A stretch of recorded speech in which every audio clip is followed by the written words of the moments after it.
Bueno, entonces arrancamos con la tercera clase.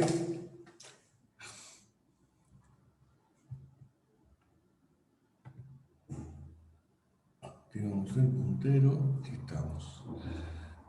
Bien, bueno, hoy en la clase de hoy vamos a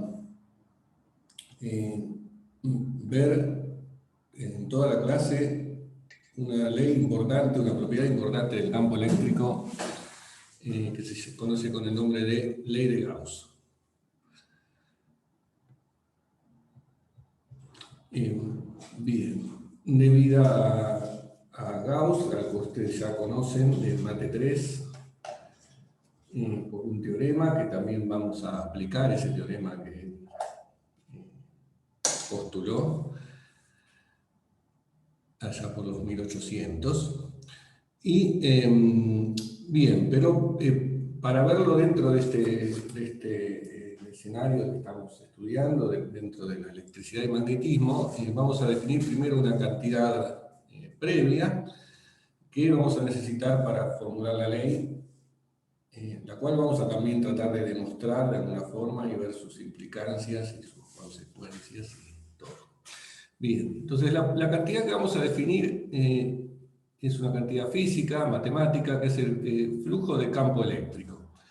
¿Sí? Supongamos que tenemos una región del espacio en donde hay campo eléctrico, el campo eléctrico que ya definimos en la primera clase o estudiamos, generado por algunas cargas que están en alguna parte, pero bueno, estamos en esa región del espacio en donde se puede medir un campo eléctrico, y consideremos una superficie en esa región del espacio como esta que está dibujada acá, como si fuese, no sé, un pedazo de hoja, una sábana, algo, alguna cosa, una superficie que llamamos S, sobre la cual una primera cosa que vamos a definir es lo que se llama el elemento de superficie orientada. ¿Qué es eso? Bueno, esta superficie, en cada punto en donde yo me pare, acá me estoy moviendo con el puntero, va a tener una normal, que la vamos a indicar con un versor normal N sombrero, que me indica la dirección perpendicular a la superficie. Elijo algún sentido, hacia la derecha o hacia la izquierda, en este caso estoy eligiendo hacia la derecha, para definir esa normal.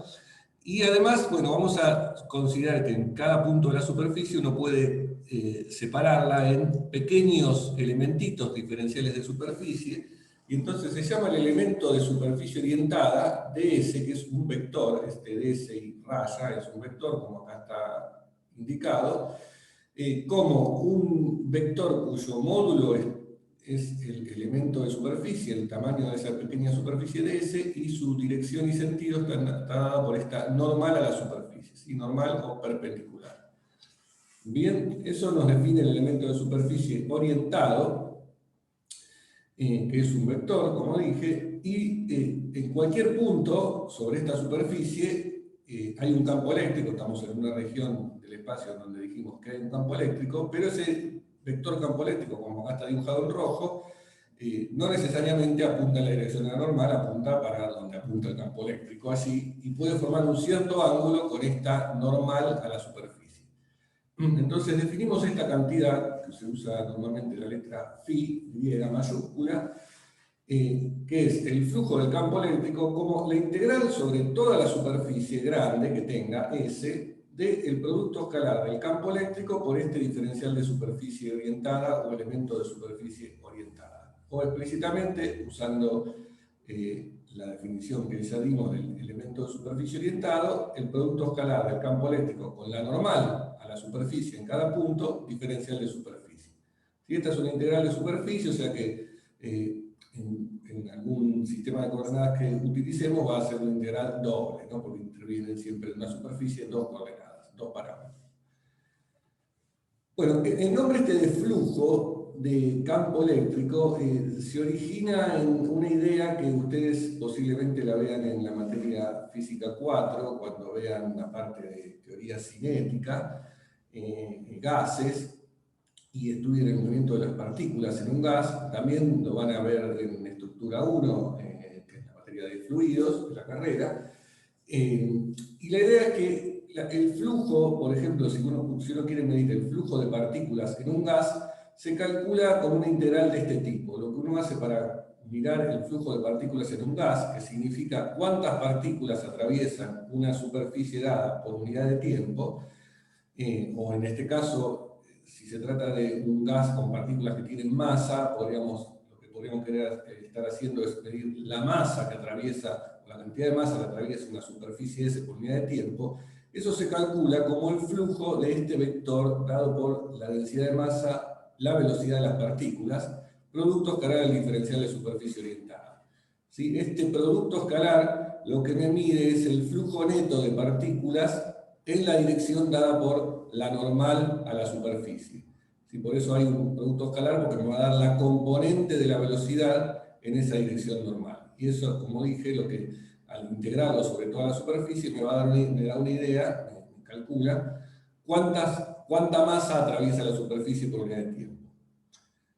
En el caso de el campo eléctrico, no, porque acá no estoy midiendo el flujo de carga, ojo, no estoy midiendo el flujo de carga por unidad de tiempo. Esa es otra cantidad que la vamos a definir después, cuando veamos corriente.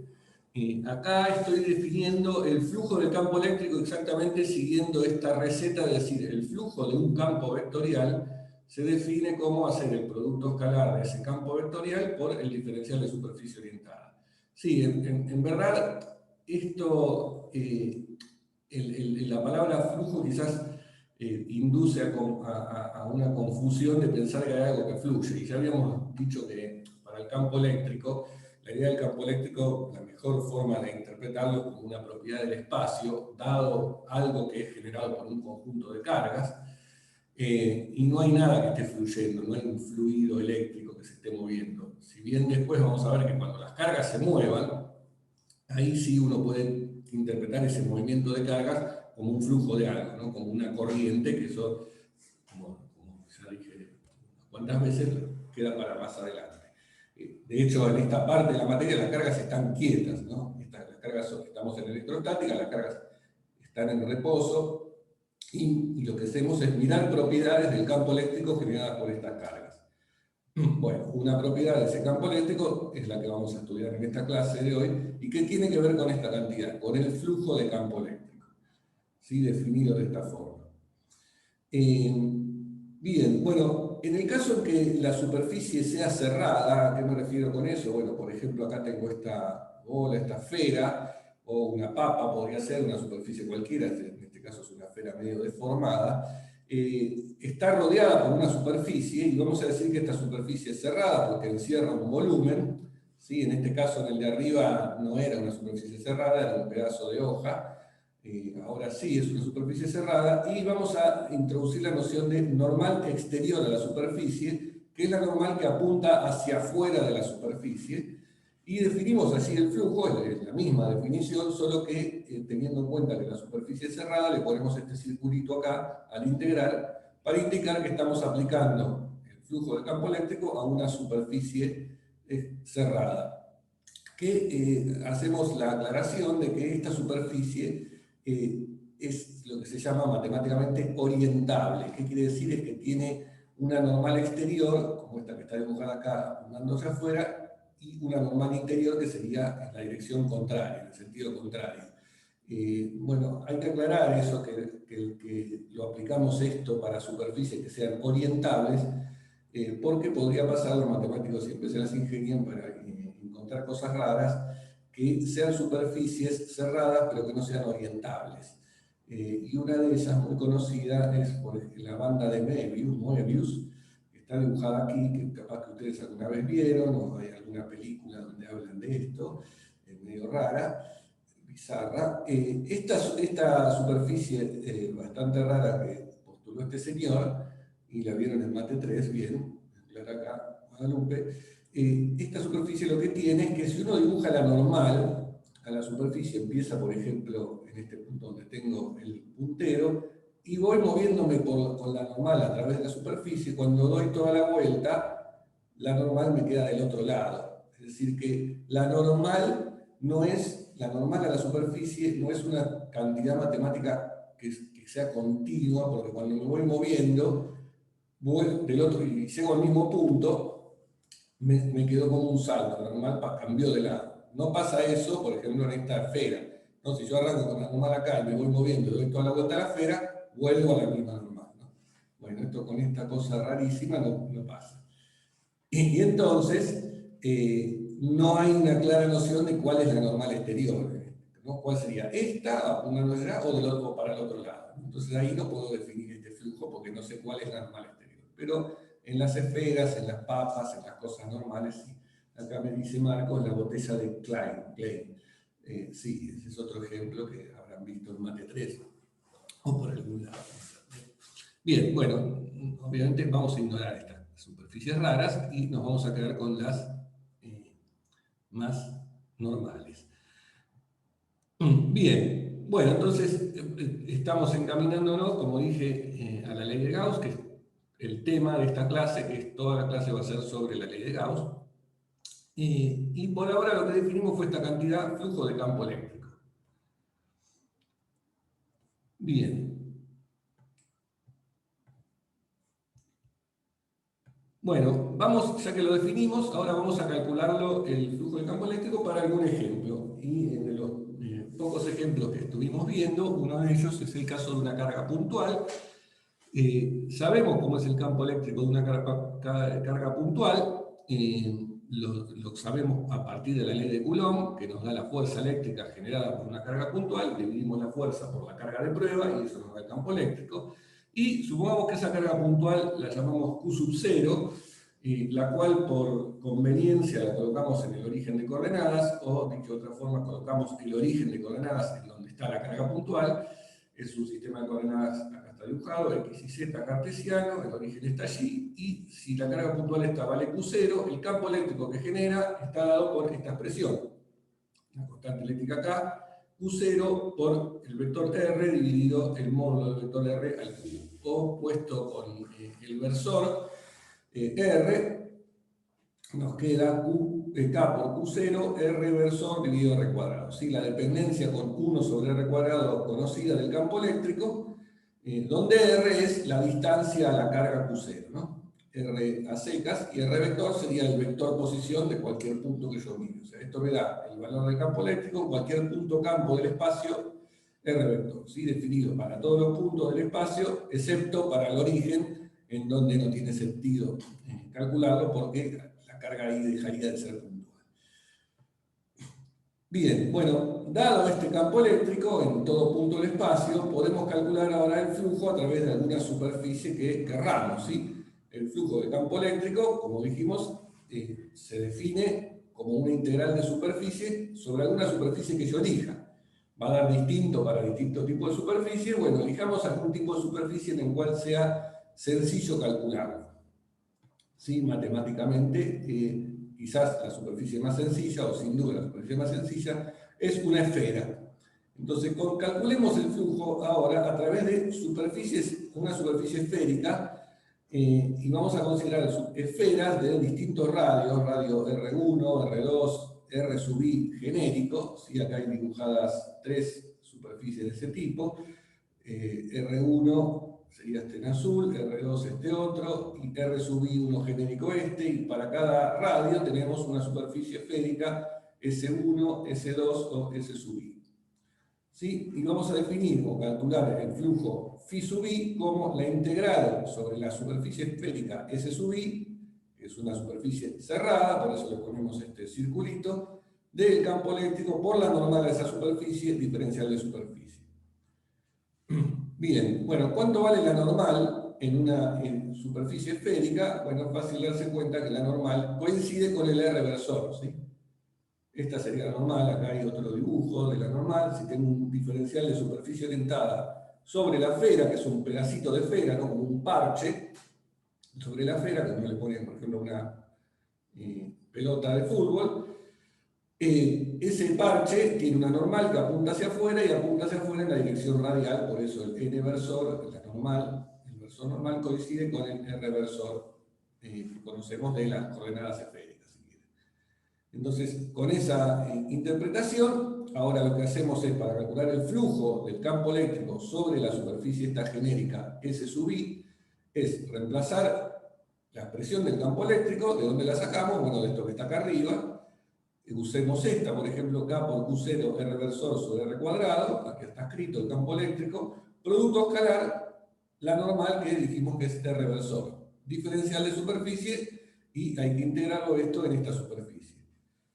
Bueno, fíjense que algunas cosas acá son constantes para integrar. Bueno, una primera cosa que pasa es que nos damos cuenta que el producto escalar de R versor con R versor es 1, justamente porque es un versor unitario, así que acá nos queda 1.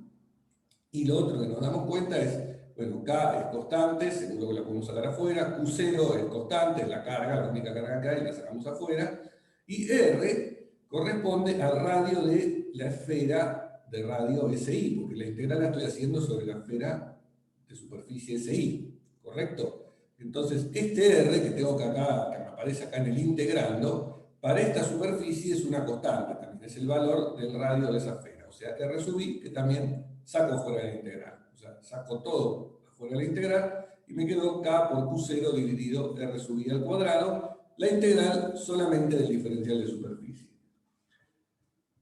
Acá Facundo dice como cuando uno evalúa el integral de superficie y la parametrización, ¿no? Sí, una forma más complicada de hacer esta cuenta es usar coordenadas esféricas, usar el jacobiano, el diferencial de superficie esférica y todo eso.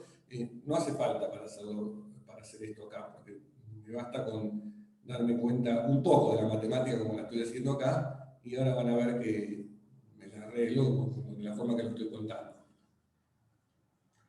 Decir que R es igual, que R chiquita es igual a R grande, no es decir que calculamos el campo solamente en ese punto R, no lo queríamos en toda la esfera. No, justamente es porque es cierto que lo queremos el campo en toda la esfera, pero en toda la esfera el radio es el mismo. Es decir, todos los puntos de la esfera, como acá está aclarando Matías, todos los puntos tienen el mismo R, ¿sí? En la expresión de campo eléctrico, que depende del R vector, después me doy cuenta, y en realidad lo podría haber pensado ya darme cuenta por simetría. Ahora vamos a hablar un poquito de esto de simetría, es importante que es un concepto nuevo que vayan aprendiendo.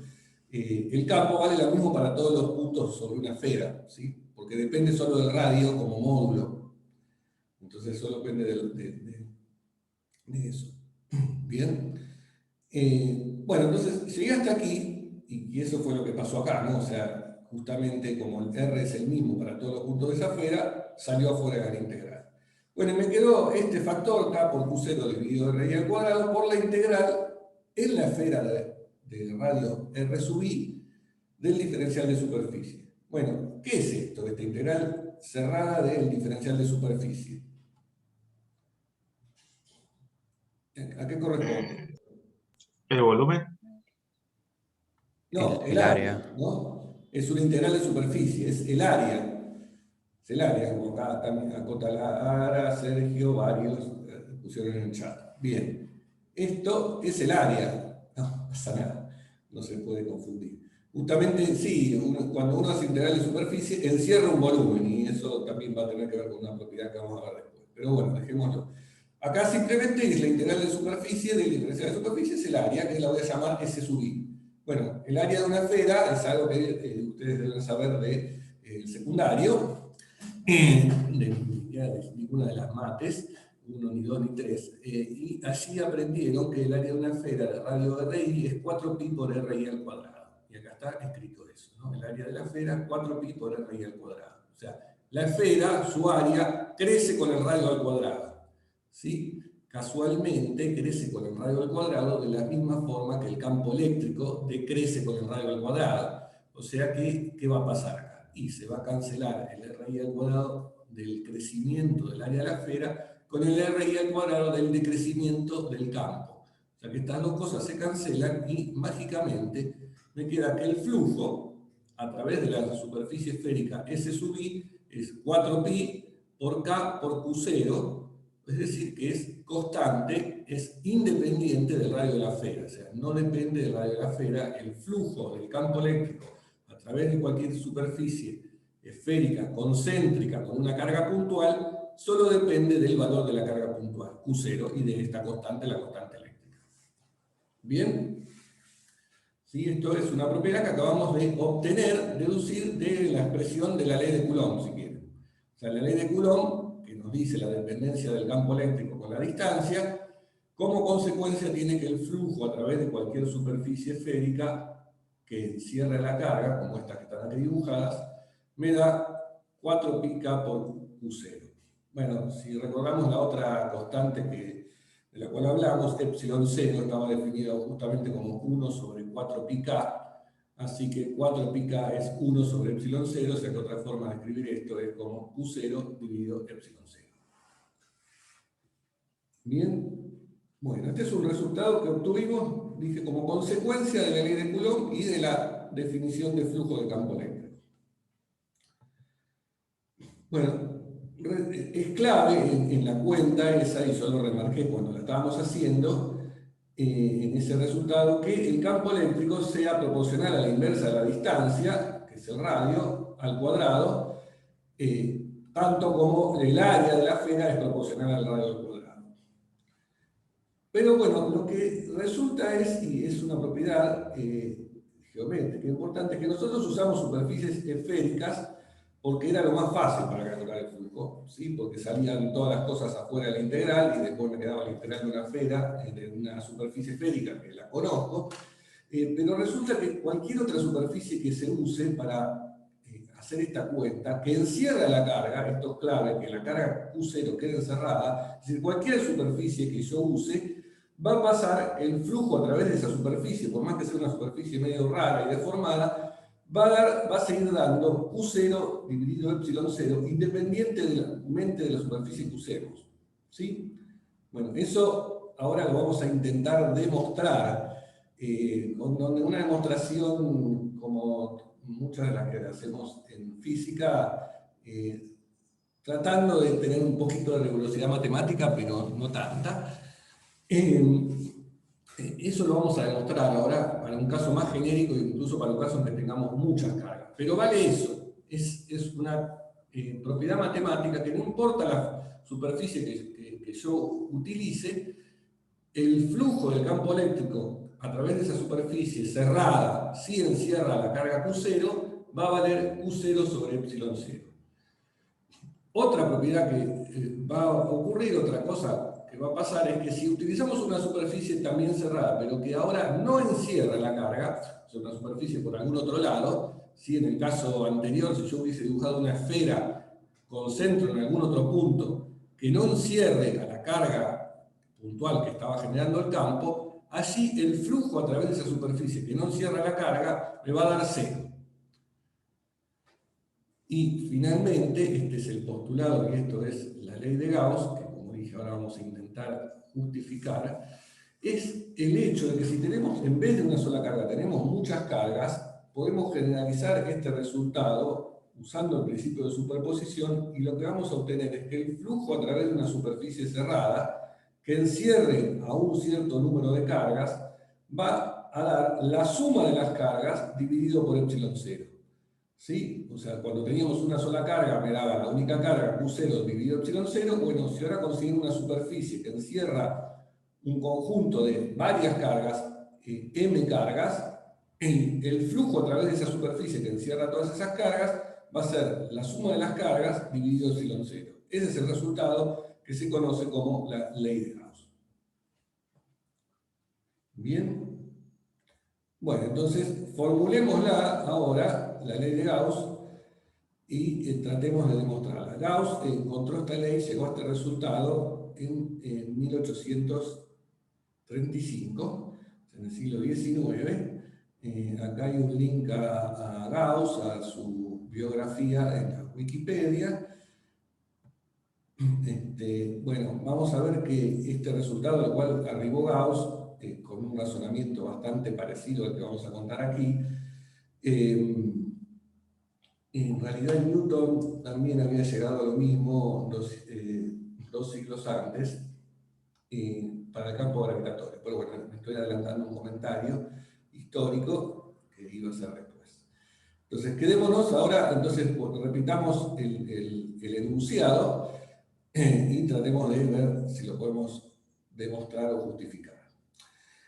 La idea es entonces, tenemos en el espacio un conjunto de n cargas puntuales, llamémosla U sub i, con i igual a 1, 2, 3 hasta n, como venimos haciendo. Esas cargas están en posiciones R' sub i, ¿sí? Es la posición de cada carga Q sub i, acá está indicada una, genérica. Consideremos una superficie S, que acá está en amarillo, cerrada, ¿sí? Esta especie de papa, que encierra a m de esas cargas, ¿sí? O sea, sin pérdida de generalidad, puedo decir que las cargas que quedaron encerradas son las que la Bellier numeré como Q1, Q2 hasta Qm, ¿sí? Entonces, esta superficie S que encierra estas m cargas y deja fuera a las Q sub m más 1, Q sub n restantes. Bien. Bueno, entonces lo que me dice la ley de Gauss es que el flujo de campo eléctrico a través de, generado por estas cargas, no es cualquier campo eléctrico, o sea, estas cargas puntuales sabemos que generan un campo eléctrico, todas, ¿sí? Las n cargas generan un campo eléctrico. Calculo ahora con una superficie que elegí yo, ¿sí? Elegí esta superficie, eso es esa elección, la superficie que yo dibujé. Cualquier superficie cerrada que yo dibuje en el espacio, le calculo el flujo de campo eléctrico a través de esa superficie y resulta que es igual a la carga encerrada por esa superficie, la carga beta total encerrada, o sea, la sumatoria de todas estas cargas, dividido epsilon 0. ¿Sí? Si la superficie que yo dibujé no encierra ninguna carga, la carga neta entonces va a ser 0, obviamente porque no hay ninguna carga encerrada, y me va a dar 0 ahí el flujo de campo eléctrico. O sea, si yo dibujase una superficie por acá afuera, el flujo de campo eléctrico a través de esa superficie que no encierra ninguna carga es 0. ¿Sí? Bueno, eso también va a pasar si encierro carga, pero que las cargas se compensan y hay tantas positivas como negativas. Allí también va a pasar que el flujo de campo eléctrico da 0. ¿Bien? Bueno, hasta ahora lo que vimos es que eso es estrictamente cierto para una carga puntual colocada en el origen, ¿sí? Es la demostración que acabamos de ver para esferas. O sea, vimos una versión muy particular de la ley de Gauss aplicada a una carga puntual y a superficies esféricas. Pero como dije, esto va a valer para cualquier superficie, para cualquier número de cargas puntuales. Y ese es el gran teorema o la ley de Gauss.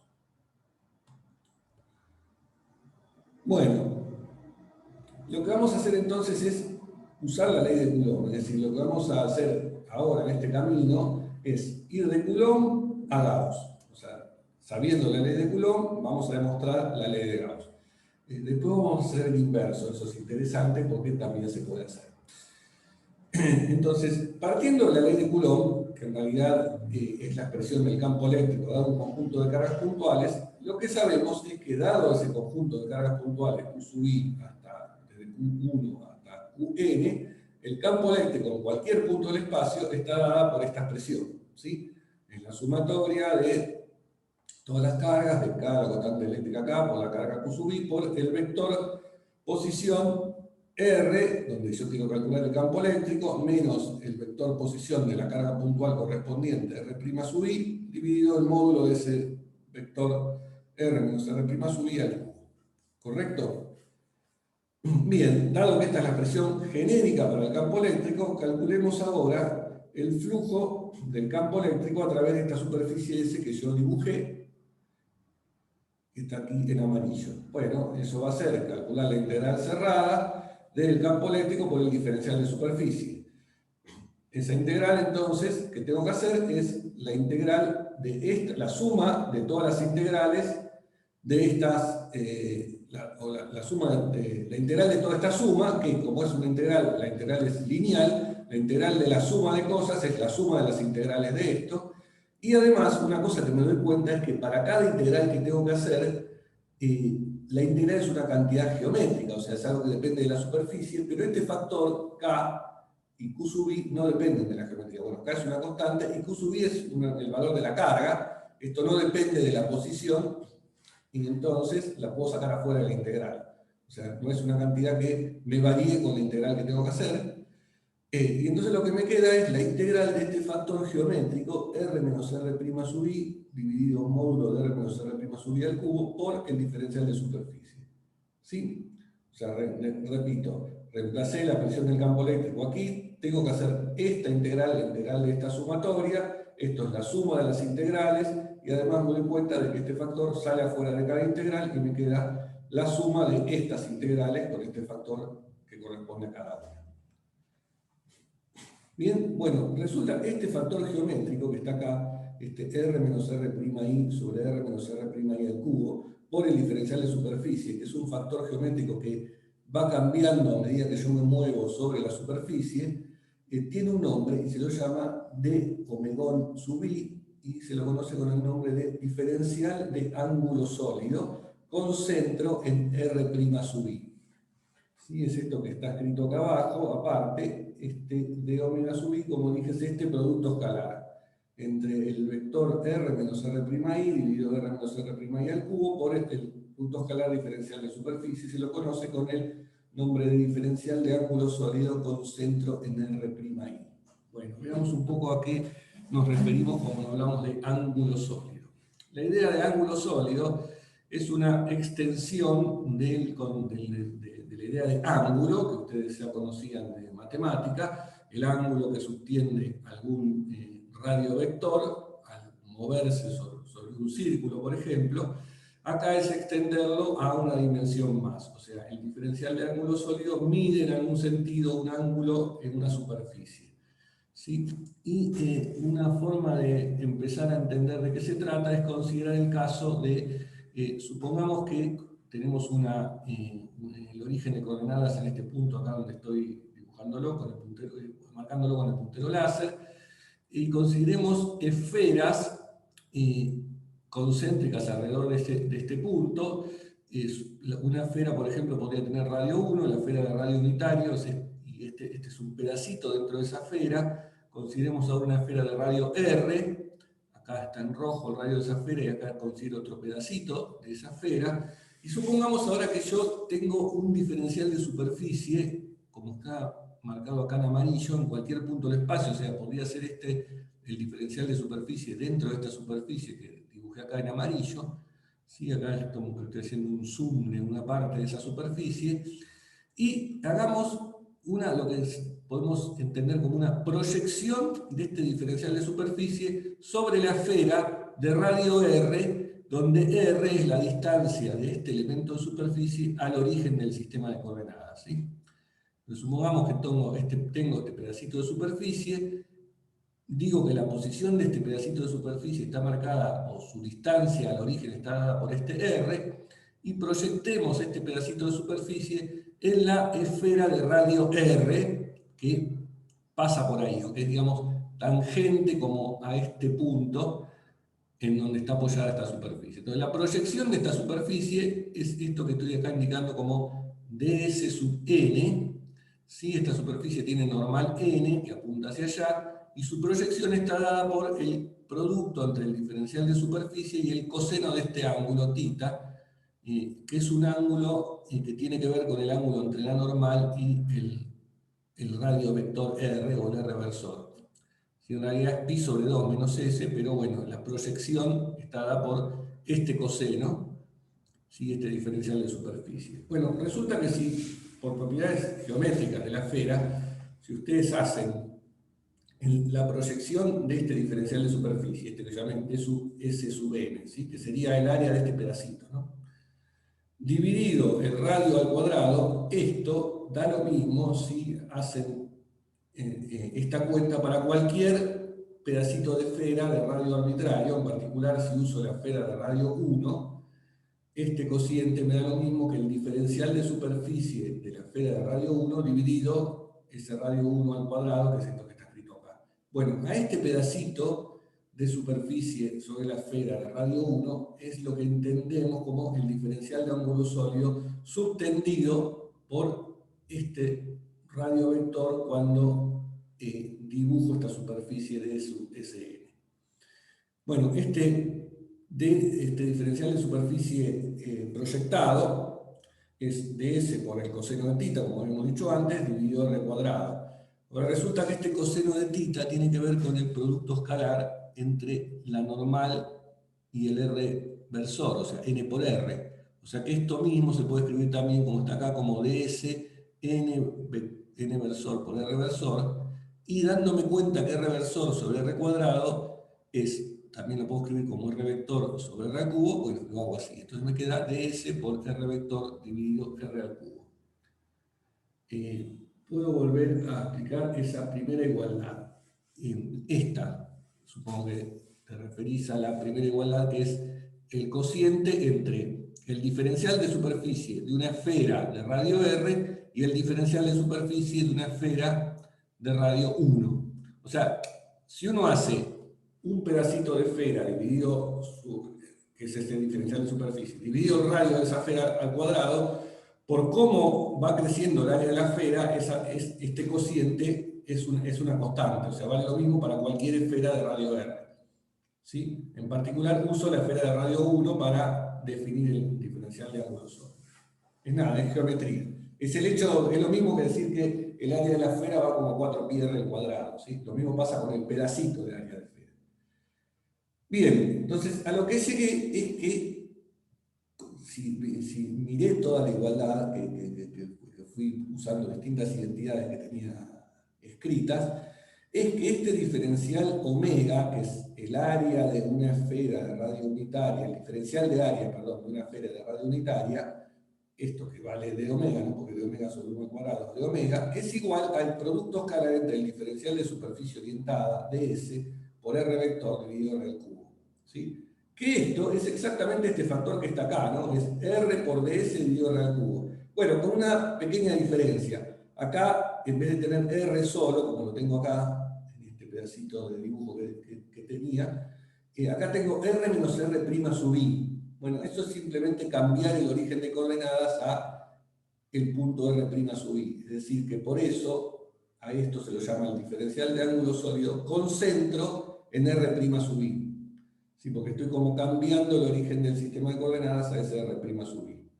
Y entonces de ahí viene un poco esto, lo que este dibujo pretendía es dar una idea, o sea, de física o geométrica, de qué es el diferencial de ángulo sólido. Si es un pedacito de la esfera radio unitario subtendido por la proyección de mi elemento de superficie sobre la esfera. Creo que lo dije rápido y correctamente. No olviden que lo vuelvo a decir porque me voy a equivocar.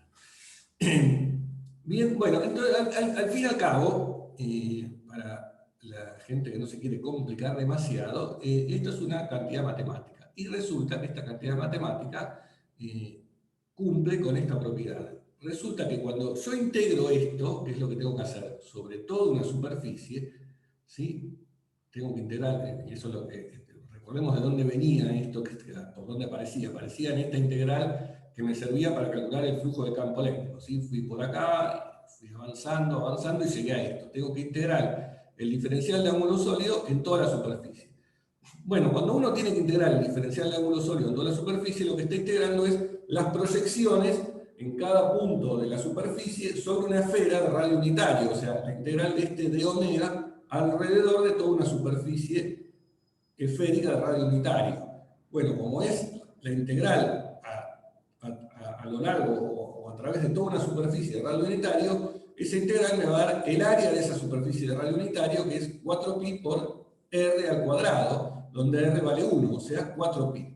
O sea que lo que ocurre es que cuando uno integra este diferencial de ángulo sólido a través de todas las proyecciones, esto me va a dar 4pi. ¿Sí? Y eso es lo que está escrito en la siguiente carilla. O sea, lo que dice esto es que esta integral del ángulo sólido que está escrito acá es 4pi. Bueno, una parte importante, que yo la dije rápido, que la di por entendida, es que esa superficie encerraba a Q sub i. ¿Sí? ¿En dónde está el hecho de que la superficie encierra a Q sub i? Bueno, en el que el origen, que yo cambié al punto R' sub i, está puesto donde está la carga. Es decir, cuando yo integre sobre toda la superficie, estoy proyectando sobre superficies o sobre una esfera que encierra esa carga. Bueno, pero como habíamos dicho, no necesariamente la superficie que yo consideraba encerraba a todas las cargas. Habíamos dicho que encerraba solo a algunas de las cargas, a las primeras M. ¿Sí? Si yo tengo una carga Q sub I con I mayor que M, en mi superficie que había dibujado acá, no encierra esa carga. Bueno, ¿qué pasa ahí? ¿Qué pasa cuando mi superficie no encierra la carga? Entonces, y todo el argumento que hice antes ya no correría. Bueno, allí lo que sucede es algo curioso.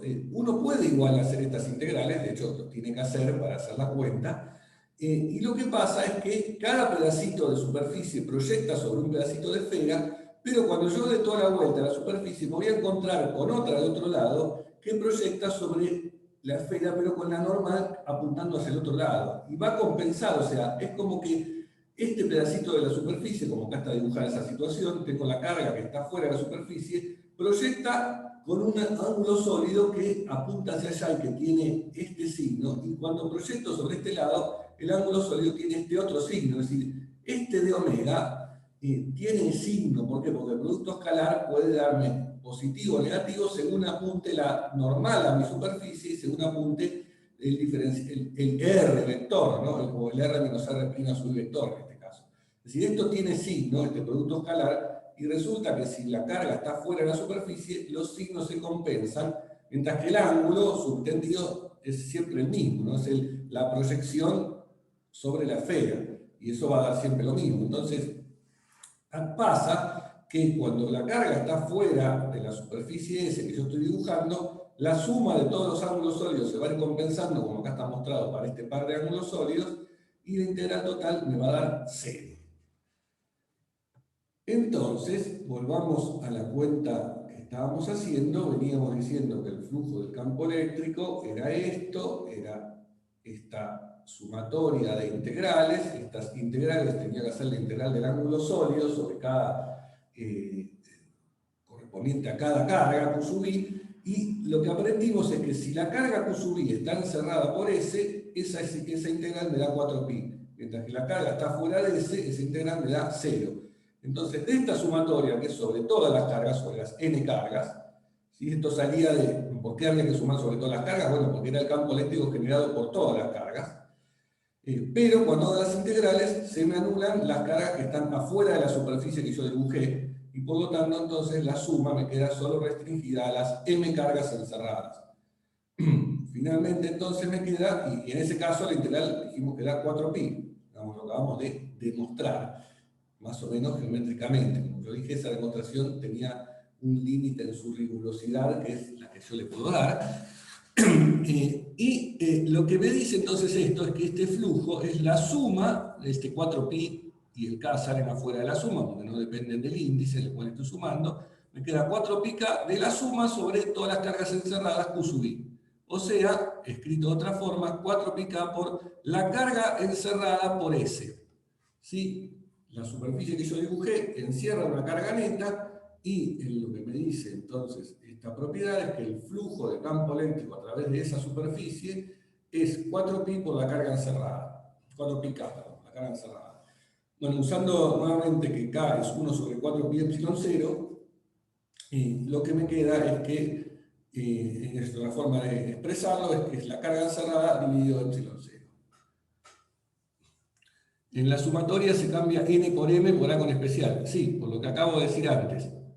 El n, ¿de dónde venía? Venía de la expresión del campo eléctrico. ¿Sí? El n lo tenía que hacer porque era el campo eléctrico total, dado por todas las cargas.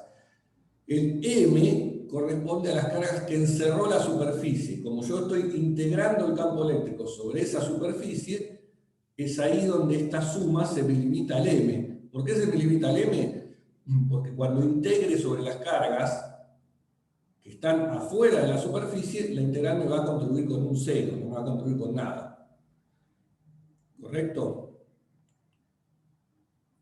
Bien.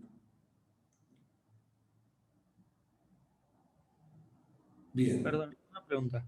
Sí. Si la carga, digo, para la sumatoria, si justo la carga está sobre la superficie, ¿suma o no suma? Sí, suma. Depende. A ver. digámoslo así.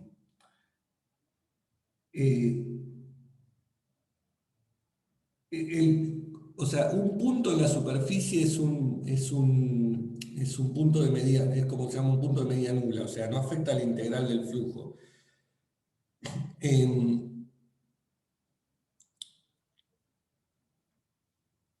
O sea, por lo tanto, dije mal, no hay que considerar, si mi superficie justo pasa por esa carga, no está encerrada, no está encerrada, así que no.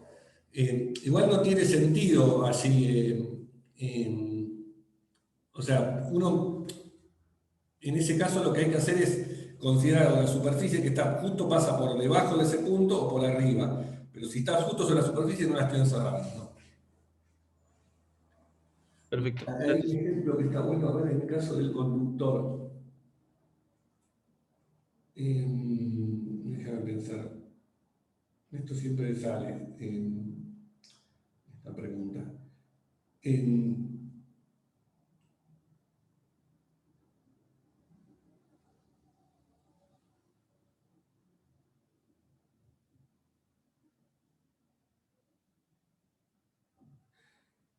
O sea, vamos a ver, por ejemplo, en un tipo de materiales que se llaman los conductores, en donde la carga justamente está toda sobre la superficie. Si vos haces la integral, o sea, aplicás Gauss a la superficie, que es justo el conductor, y calculás el flujo del campo eléctrico allí, no te va a dar cero, necesariamente. Sin embargo, la carga encerrada por la superficie es cero. Es decir, no.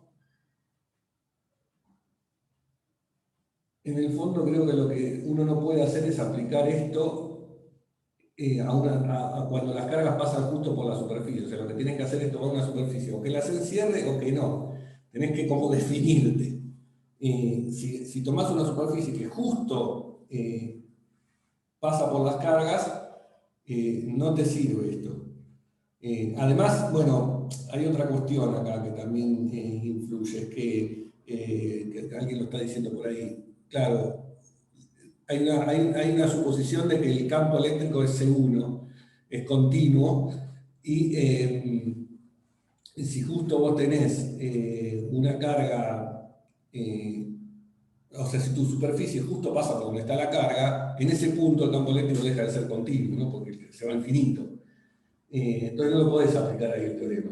No, esa creo que sería la mejor respuesta. Si la carga está sobre la superficie, no podés aplicar Gauss a esa superficie. Esa es la mejor respuesta. O sea, tenés que dibujar una superficie que no pase por esa carga. Y entonces eso te va a definir si está dentro o si está fuera.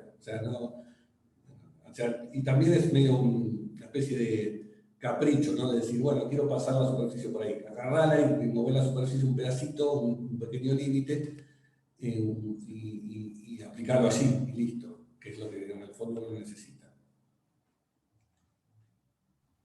Muchas Bien. gracias. Bueno, entonces, sí, o sea, el concepto de encerrado o no encerrado no tiene sentido cuando la carga está sobre la superficie.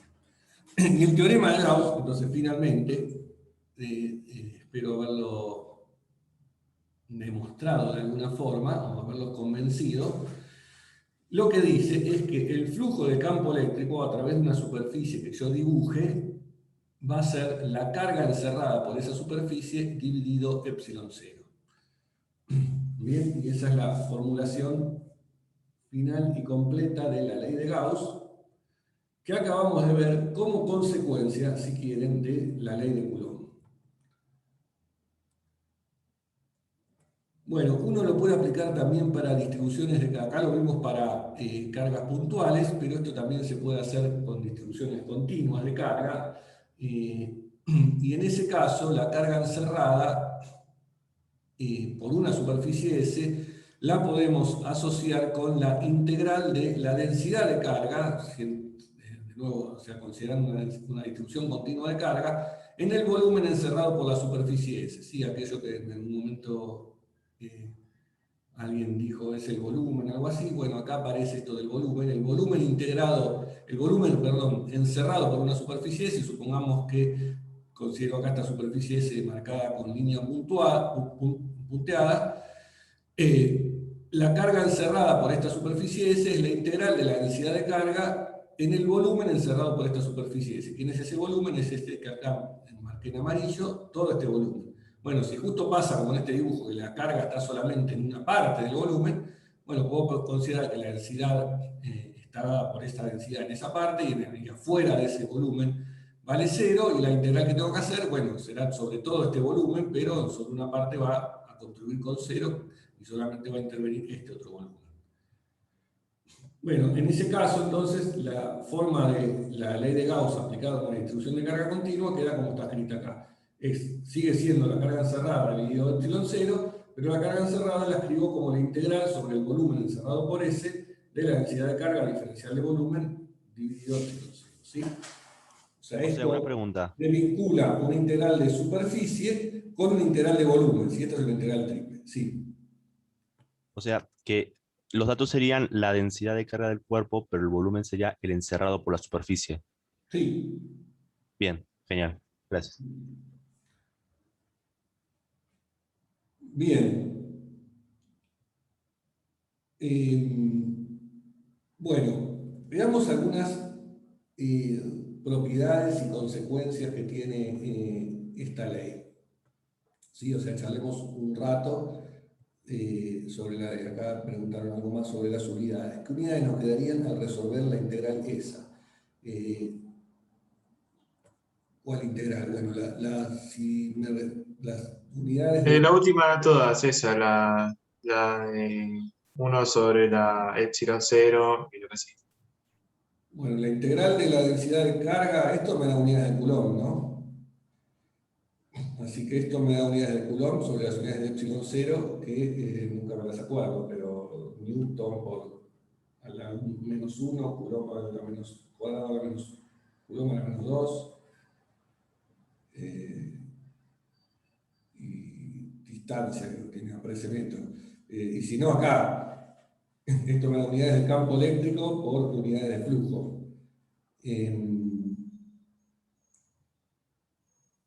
Perfecto, me estaba confundiendo. No, sí, o sea, aparecen las unidades de volumen, pero la carga es.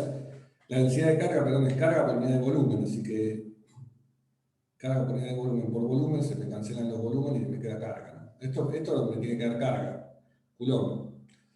El flujo de campo eléctrico se mide el campo eléctrico, hasta ahora las unidades que vimos son Newton sobre Coulomb. Sí, es fácil acordárselo porque carga por campo eléctrico me tiene que dar fuerza, que es Newton. O sea que el flujo de campo eléctrico se mide en Newton sobre Coulomb por metro cuadrado. O Newton por metro cuadrado sobre Coulomb. Así que esto tiene que dar eso, ¿no? Newton por metro cuadrado sobre Coulomb. Y ahí podrían sacar las unidades de epsilon 0, si quieren, acordárselas. Bien. Bueno, veamos, como dije, algunas propiedades o consecuencias o implicancias de la ley de Gauss, o cosas sobre la ley de Gauss.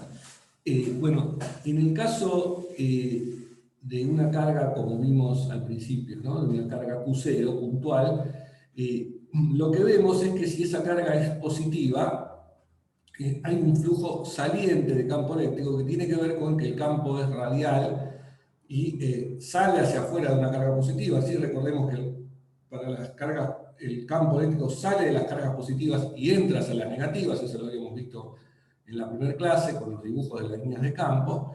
Y entonces el flujo, cuando estoy considerando una superficie que encierra esa carga, es la carga positiva dividida epsilon 0 y me da una idea de un flujo saliente. Sí, para entender un poco esta idea, más allá de que no conviene pensar el campo eléctrico como un fluido, como un flujo eléctrico, pero sí la expresión del flujo me da una idea de si el campo sale o entra de algún lado, o como en este caso, en este cubito que estoy dibujando acá, que no encierra ninguna carga, y lo que pasa entonces es que si yo calculo el flujo de campo eléctrico a través de todo este cubito, me va a dar 0, ¿sí? Porque esto no encierra ninguna carga y eso es lo que me dice la ley de Gauss. Bueno, la interpretación geométrica de eso es que entra tanto campo eléctrico por un lado como sale por el otro. O sea, el flujo entrante por este cubito es igual al flujo saliente, ¿sí? Pensando entonces en este caso eso como un cubito, como un volumen, por el cual hay un flujo que entra de un lado y un flujo que sale del otro, ¿sí? Y eso, ya, este ejemplo que estoy dando pasa simultáneamente en la misma situación física, ¿no? Tengo una carga puntual Q0 en el origen. Si yo calculo el flujo a través de una esfera que encierra Q0, ahí me da un flujo saliente de campo eléctrico y por eso esto me da distinto de cero.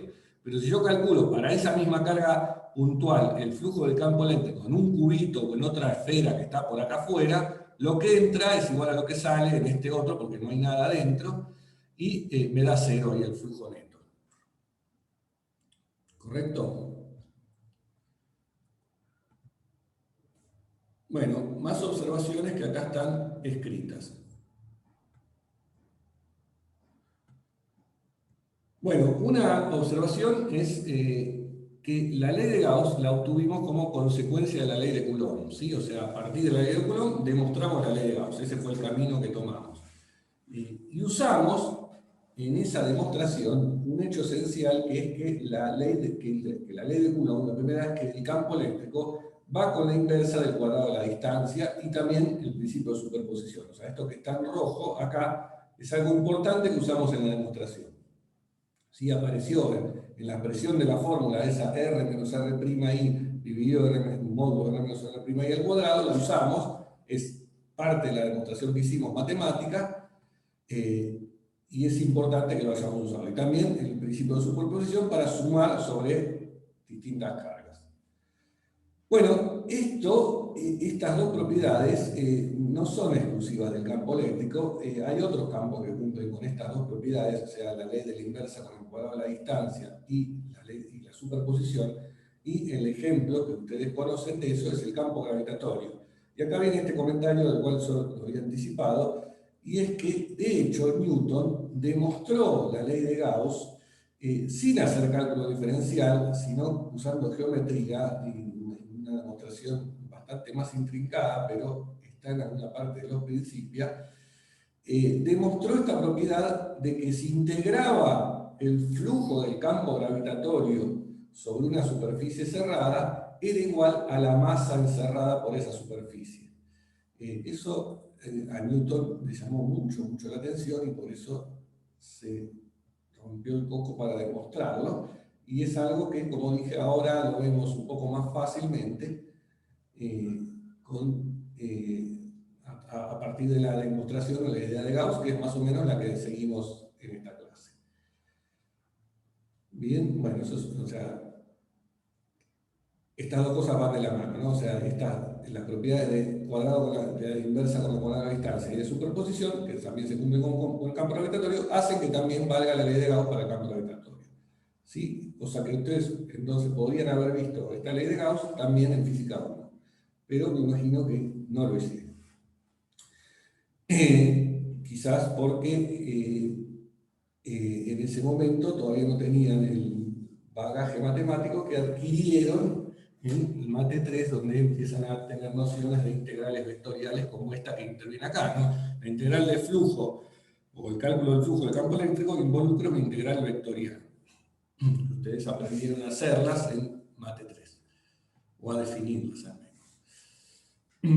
Bueno, otra observación es que, bueno, acabamos de ver que la ley de Coulomb nos da como consecuencia la ley de Gauss. Bueno, la ley de Gauss tiene una interpretación interesante también, porque que es la siguiente. La ley de Coulomb lo que nos dice es que, dadas las cargas, ¿sí? Que son las fuentes, o sumideros, ya sean positivas o negativas, pero dadas las cargas, uno puede calcular el campo eléctrico. O sea, la ley de Coulomb me da una receta para, si yo tengo todas las cargas, calculo el campo eléctrico. ¿Sí? De ejercicios que habrán hecho en la parte práctica, en las clases prácticas, de calcular el campo eléctrico dado un sistema de cargas. Bien, bueno, con la ley de Gauss uno puede ir al revés, es decir, si conoce el campo eléctrico, puedo conocer la carga que hay en una región. ¿Cómo hago? Bueno, si conozco el campo eléctrico, le calculo el flujo a una superficie que encierre a esa carga y con eso puedo averiguar el valor de la carga. ¿Por qué? Porque lo que me dice la ley de Gauss es que el flujo del campo eléctrico es la carga encerrada dividido epsilon cero. Entonces, si yo conozco el campo eléctrico en alguna región, agarro, dibujo superficies que me encierren a cada carga y puedo ir conociendo la carga que hay, ¿sí? Entonces, la ley de Gauss de alguna forma me da el camino al revés de la ley de Coulomb. Dado el campo eléctrico, puedo saber cuánto valen las cargas. Y eso es algo interesante y que ahora vamos a ir un poquito más sobre eso para ver la vuelta de lo que acabamos de hacer, ¿no? O sea, lo que acabamos de hacer es, dada la ley de Coulomb, tenemos la ley de Gauss, ahora vamos a hacer un pequeño razonamiento para, dada la ley de Gauss, cómo podríamos sacar la ley de Coulomb. Bueno, y el último comentario es que todo esto lo estamos viendo y lo vimos para el caso electrostático, que es el caso en donde vale la ley de Coulomb. O sea, la ley de Coulomb la sabíamos para cargas fijas y de ahí sacamos la ley de Gauss. Resulta que, y esto es muy importante, que la ley de Gauss sigue valiendo experimentalmente, aun cuando uno considere cargas que se están moviendo. ¿Sí? Por supuesto, en el caso que las cargas se muevan, no podemos usar la demostración que usamos hoy, porque la demostración que usamos hoy vale para cargas quietas porque asume la ley de Coulomb. Sin embargo, experimentalmente, la ley de Gauss sigue siendo cierta aún cuando las cargas se muevan, que si uno le calcula en un instante el flujo al campo eléctrico a través de una superficie cerrada, es la carga que en ese instante está encerrada por la superficie. No la vamos a ver, esa demostración no la vamos a ver más adelante. Nosotros no vamos a ver el campo de cargas móviles, eso lo van a ver recién en Física Teórica 1, los que sigan la carrera de física, o los valientes de atmósfera que quieran leerlo, en algún libro lo pueden encontrar.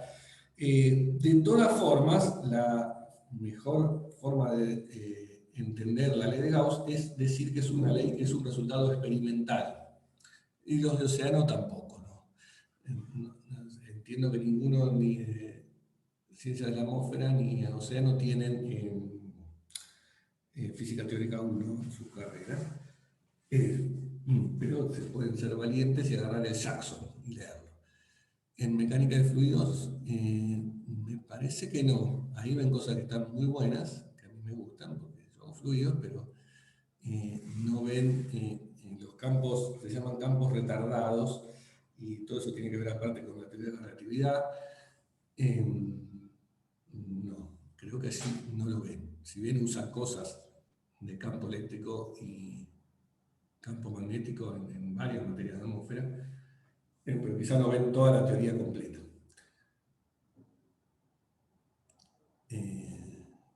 Sí, divergen en las materias. Profe, tengo una consulta. Cuando hablamos de las distribuciones continuas de carga, como que introducimos los volúmenes, como necesariamente los introducimos, y no entendí muy bien por qué, y también me imagino que, por ejemplo, una superficie de Gauss puede encerrar a un cable, ahí hay una distribución continua, y el cable puede ser pensado como algo de una dimensión, mientras que el volumen tiene 3 dimensiones. Es como que no entendí muy bien por qué introducimos la noción de volumen. ¿Se entiende? No, la introduje porque estoy pensando en el caso de una distribución continua de carga, para el caso donde la tenga distribuida en un volumen. Y para ese caso, pero también lo podría hacer para una superficie, ¿sí? Si tengo una distribución de carga en una superficie, yo tomo, ojo, Gauss se aplica a una superficie, ¿sí? La superficie que es a la cual se aplica es una que dibujo yo en el espacio. Y de hecho, sí, a veces en los ejercicios lo van a llamar elijo una superficie de Gauss. Y ahora vamos a tratar de ver algún ejemplo. Espero que no alcance el tiempo. Entonces, Gauss se aplica a una superficie. Esa superficie encierra un volumen siempre, porque es una superficie cerrada, y en ese volumen yo puedo tener lo que sea. Puedo tener, puedo tener un cable, como decís, o puedo tener una superficie que tiene carga, otra superficie, no la que estoy tomando para integrar, ¿no? Para calcular el flujo, perdón. Puedo tener una superficie, un plano, un pedazo de plano, o puedo tener un volumen de carga también. O sea, puedo tener... Claro. Pero en donde esté distribuida estas cargas no va a modificar la integral, tipo siempre va a seguir siendo triple la integral del miembro derecho. No, porque lo que está del lado derecho puede ser o una suma de cargas puntuales o una integral triple, si es una carga... No, igual me refiero a esta parte de distribución continua de cargas. Sí. Si fuese una distribución de continuo volumen va a ser una integral triple, sí. Pero que no siempre va a ser una integral triple. Puede ser una integral doble porque es una carga que está distribuida en una superficie. Claro, eso era lo que... O si es un cable, sería una integral simple. Cargas puntuales, ni siquiera es una integral, es una suma. Claro. O sea, el lado derecho puede ser distintas cosas. El izquierdo es siempre una integral de superficie. Claro. Sí, me había confundido el hecho del volumen, como si siempre habría que ponerlo así, o si va a depender de cómo esté distribuida las cargas.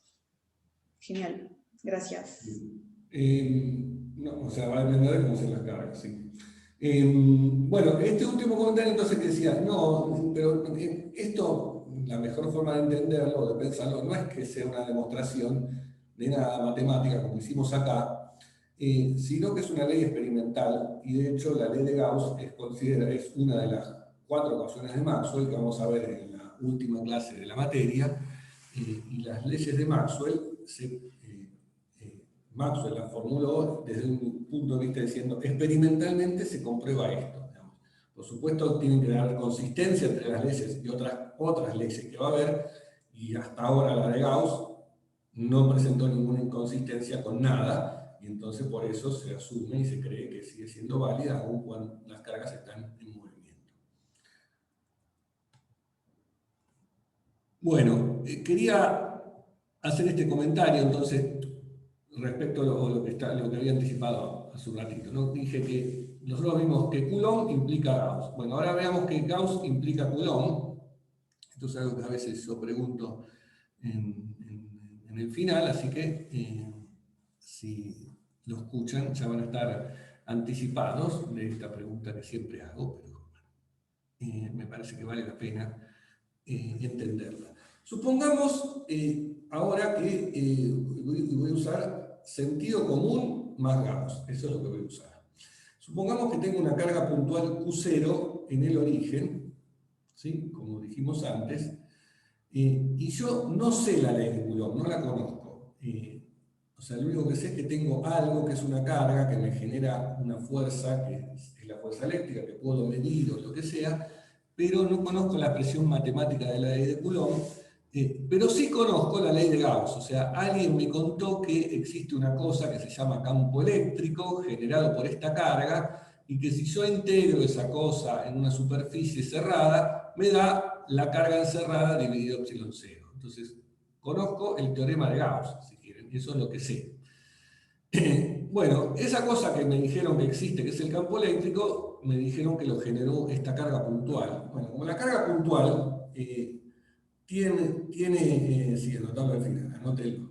Esta carga puntual es un punto que tiene simetría, todas las simetrías que yo pueda tener, que son las simetrías más grandes que pueda haber, que son las simetrías esféricas.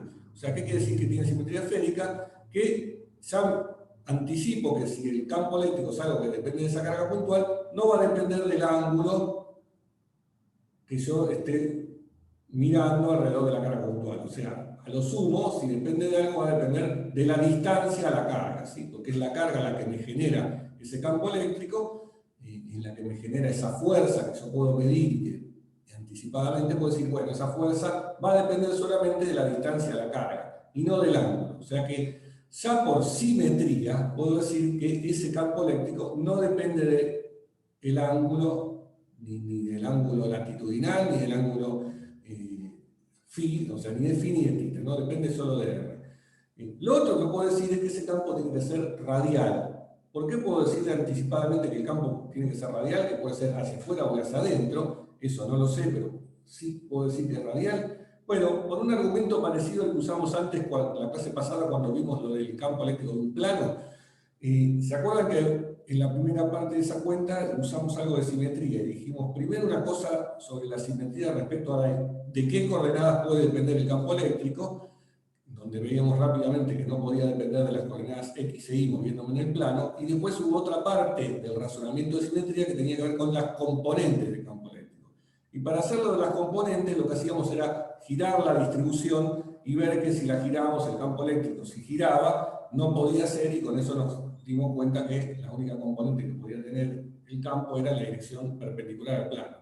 Bueno, acá se puede hacer lo mismo, más fácil todavía, porque si tengo una esfera, una carga que tiene simetría esférica, que es la carga puntual, que la tiene, si yo el campo eléctrico, supónganse que apuntase en la dirección del ángulo latitudinal θ, ¿no? Que es lo que está marcando mi dedo. No sé si se me ve algo, pero estoy haciendo un dibujo así con mis manos. Si yo giro toda esa distribución, el campo eléctrico me giraría y me apuntaría, después de hacer un giro de 180 grados, para el lado opuesto. No puede ser, por lo tanto, el campo eléctrico no puede tener componente en el ángulo θ. Y lo mismo pasa con la componente en el ángulo φ. O sea, no puede tener componente en ninguna de las dos direcciones tangenciales a la esfera, porque cualquier giro que yo haga me daría un campo opuesto al que empecé.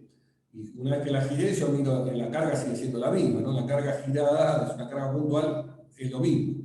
Entonces, la única posibilidad es que el campo tenga dirección radial. Entonces, todo eso que estoy diciendo, uno después que lo aprendió y lo puede decir rápido, y en el final me lo pueden decir rápido, es decir, por simetría, el campo eléctrico es radial, apunta a la dirección radial y solo depende del radio. Y es esto que está resumido en esta ecuación.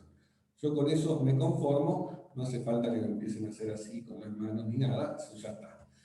Bien, entonces esto lo voy a usar, esto es lo que yo llamaría sentido común, digamos. El campo eléctrico, si depende de algo, depende del radio y es radial. Bien, entonces ahora, ¿qué voy a hacer? Yo tengo mi carga puntual Q0, voy a tomar una superficie de Gauss, voy a elegir para aplicar el teorema de Gauss que me dijeron que es válido, ¿sí?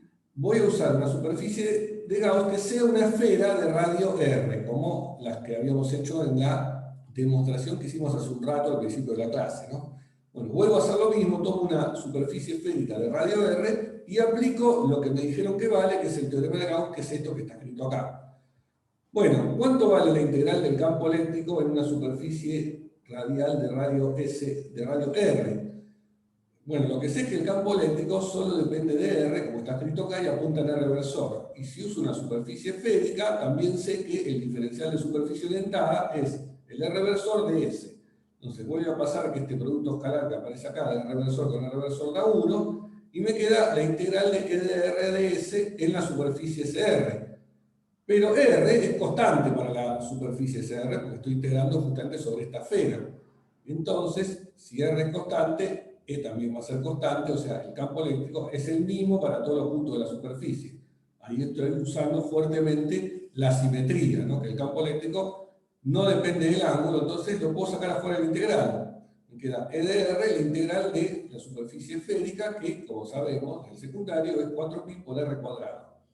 Es decir, que del lado izquierdo del teorema de Gauss obtengo, solo por el hecho de que sé que esto tiene que tener simetría radial, que el flujo de campo eléctrico es 4pi R cuadrado por el valor del campo eléctrico para ese R. ¿Sí? Del lado derecho lo que me dijeron que vale es que eso es igual a la carga encerrada por la superficie en cuestión dividido epsilon 0. Bueno, la carga encerrada es la única carga que hay, Q0. Así que esto me queda Q0 sobre epsilon 0. ¿Sí? No importa la superficie que tome, siempre va a dar Q0 sobre epsilon 0. Eso lo sé porque me dijeron que vale esto. Con lo cual, igualando esto con esto, ¿qué me queda? De acá paso el 4pi r cuadrado dividiendo y me queda que E de R es Q0 sobre 4pi r cuadrado epsilon 0. O, escrito en vez de con 4pi epsilon 0 con la constante eléctrica acá, K por Q0 sobre R cuadrado. Es decir, que saco, de saber que esta ley es válida, saco que el campo eléctrico vale esto, vale K por Q0 dividido R cuadrado.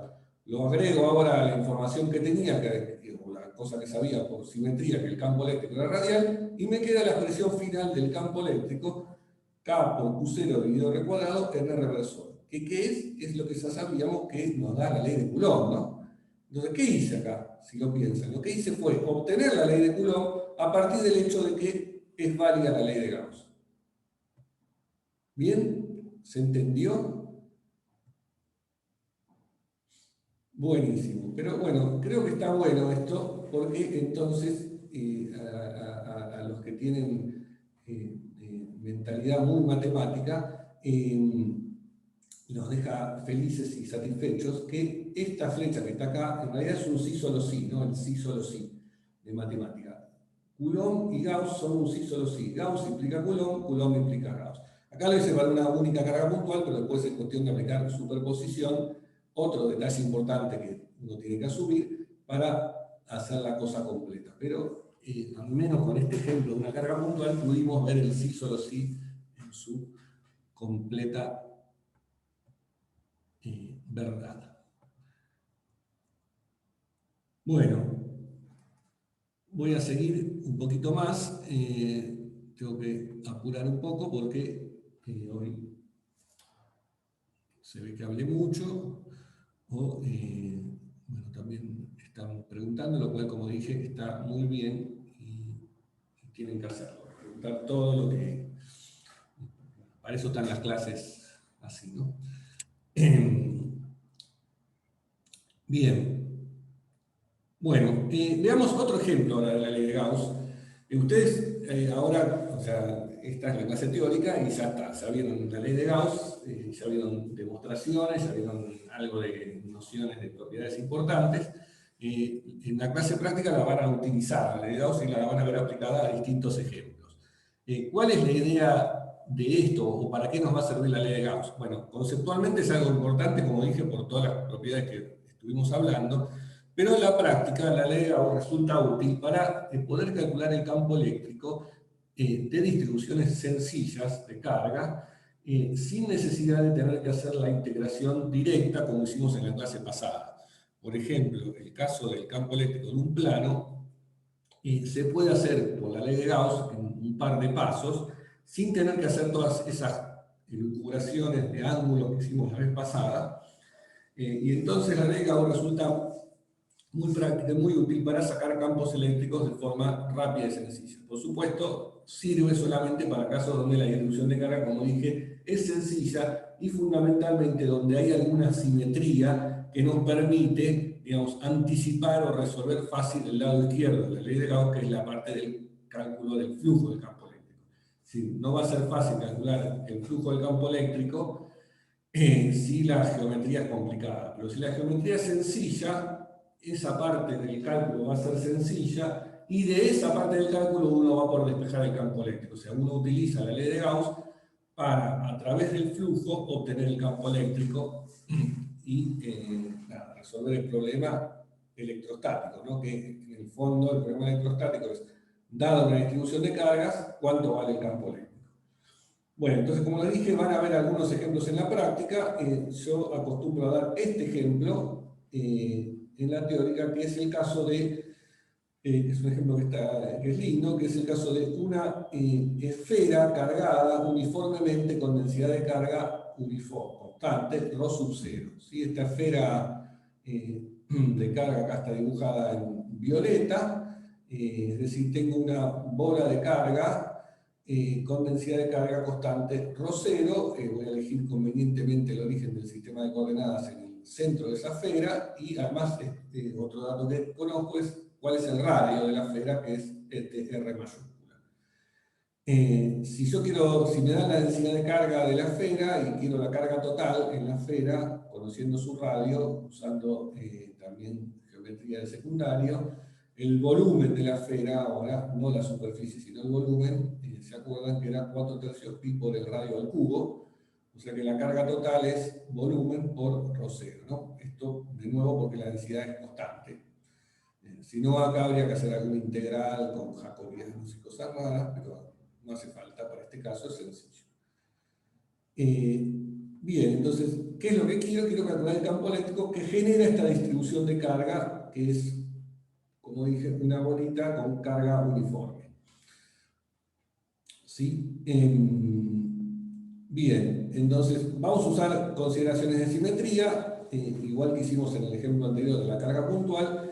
Podemos anticipar algunas cuestiones respecto al campo eléctrico. Bien, hay siempre dos cuestiones que tienen que ver con la simetría. Una es la dependencia del campo eléctrico de las coordenadas y la otra es hacia dónde apuntan las componentes del campo eléctrico. Todas esas me ayudan a poder despejar el flujo y de allí poder despejar finalmente el campo eléctrico.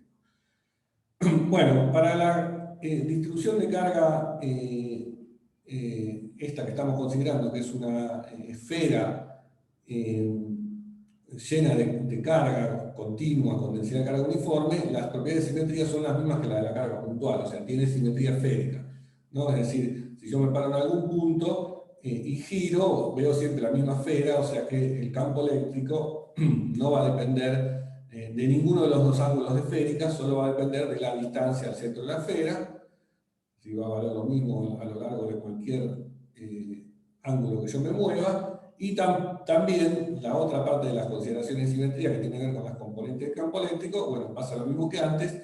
Si el campo eléctrico tuviese una componente tangencial, por ejemplo así, yo giro la esfera, eso me giraría el campo eléctrico para el otro lado, me daría un campo opuesto, no puede ser, por lo tanto el campo eléctrico no puede tener componente así, ni hacia adentro y afuera de la pantalla o del papel o del pizarrón que acá no tenemos. Por lo tanto, la única componente del campo eléctrico que puede existir es a lo largo del radio, o sea, el campo eléctrico es radial. Entonces, todo eso ya lo sabemos y ahora lo que vamos a hacer es aplicar Gauss teniendo en cuenta eso. Entonces, empecemos aplicando Gauss primero, o sea, lo que uno tiene cuando uno utiliza Gauss, lo que tiene es que elegir una superficie para expresar el flujo. Y lo que conviene siempre hacer es elegir superficies que vayan de la mano de las simetrías del problema. Es decir, Gauss me dice que la ley de Gauss vale para cualquier superficie que yo dibuje, pero no voy a ser tan gil de dibujar una superficie re complicada, me conviene elegir una sencilla. Bueno, ¿cuál es la más sencilla para este problema? Es, naturalmente, las esferas, superficies Gauss esféricas, porque el problema tiene simetría esférica. Entonces, elijamos. Supongamos que queremos calcular el campo eléctrico en un punto P como el que está marcado aquí, ¿sí? Cuyo radio o cuya distancia al origen es mayor que el radio de la esfera en donde tengo la carga, ¿no? O sea, ahora la carga esa que estaba en esta bola, que era violeta, ahora quedó naranja. Esta es el volumen donde yo tengo la carga y ahora me paro en un punto que está por afuera de la densidad de carga. Si estoy en un punto R mayor que R grande.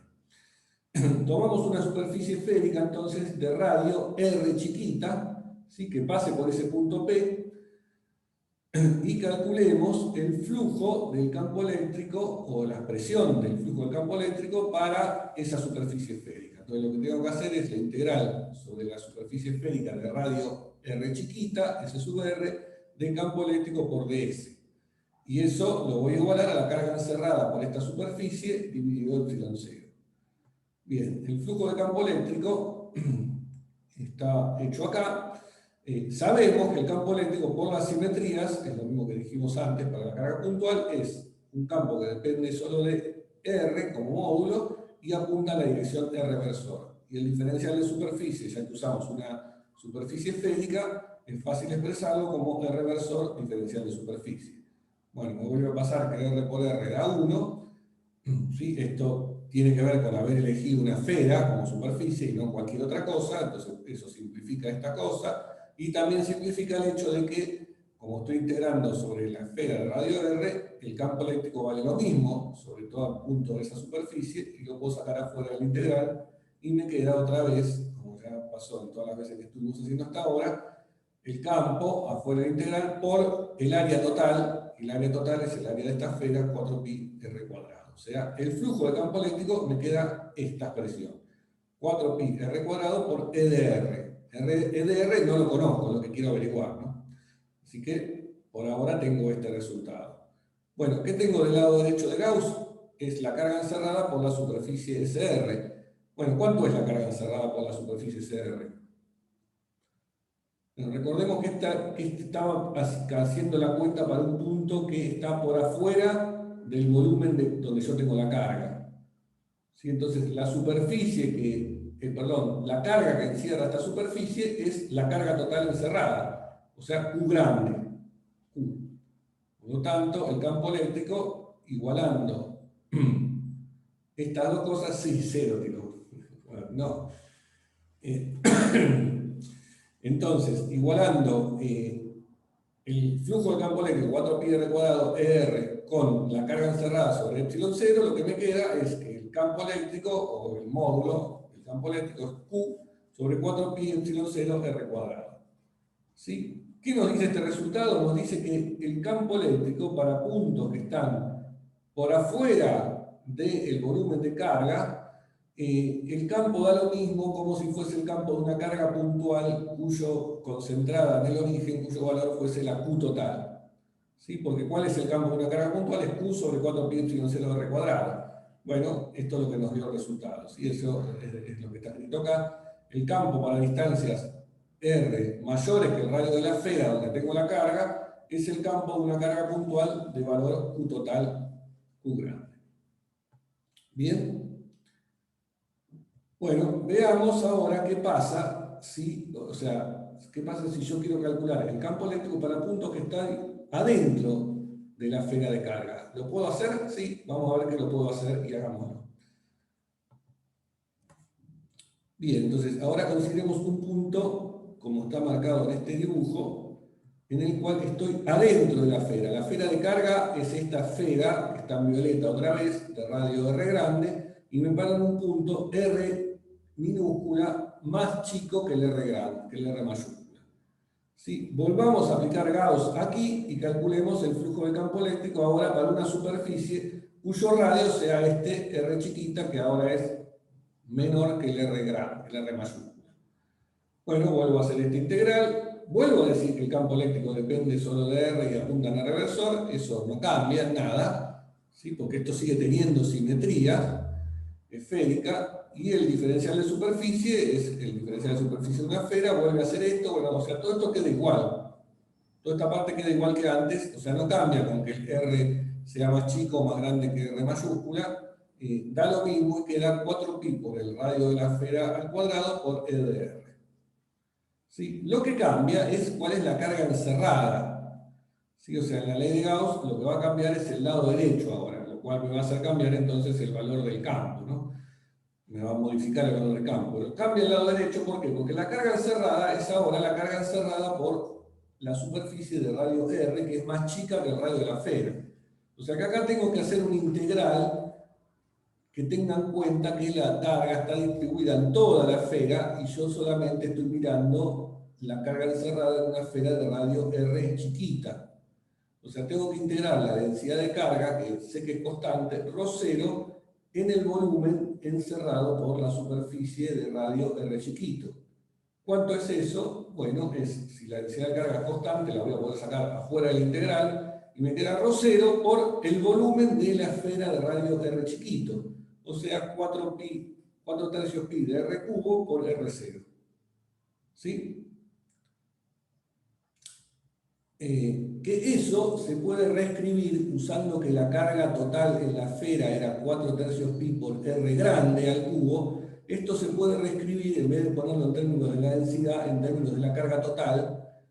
Acá me quedó otra letra, pero es una Q, esto es una Q, medio hecha con caligráfica, pero es la misma Q.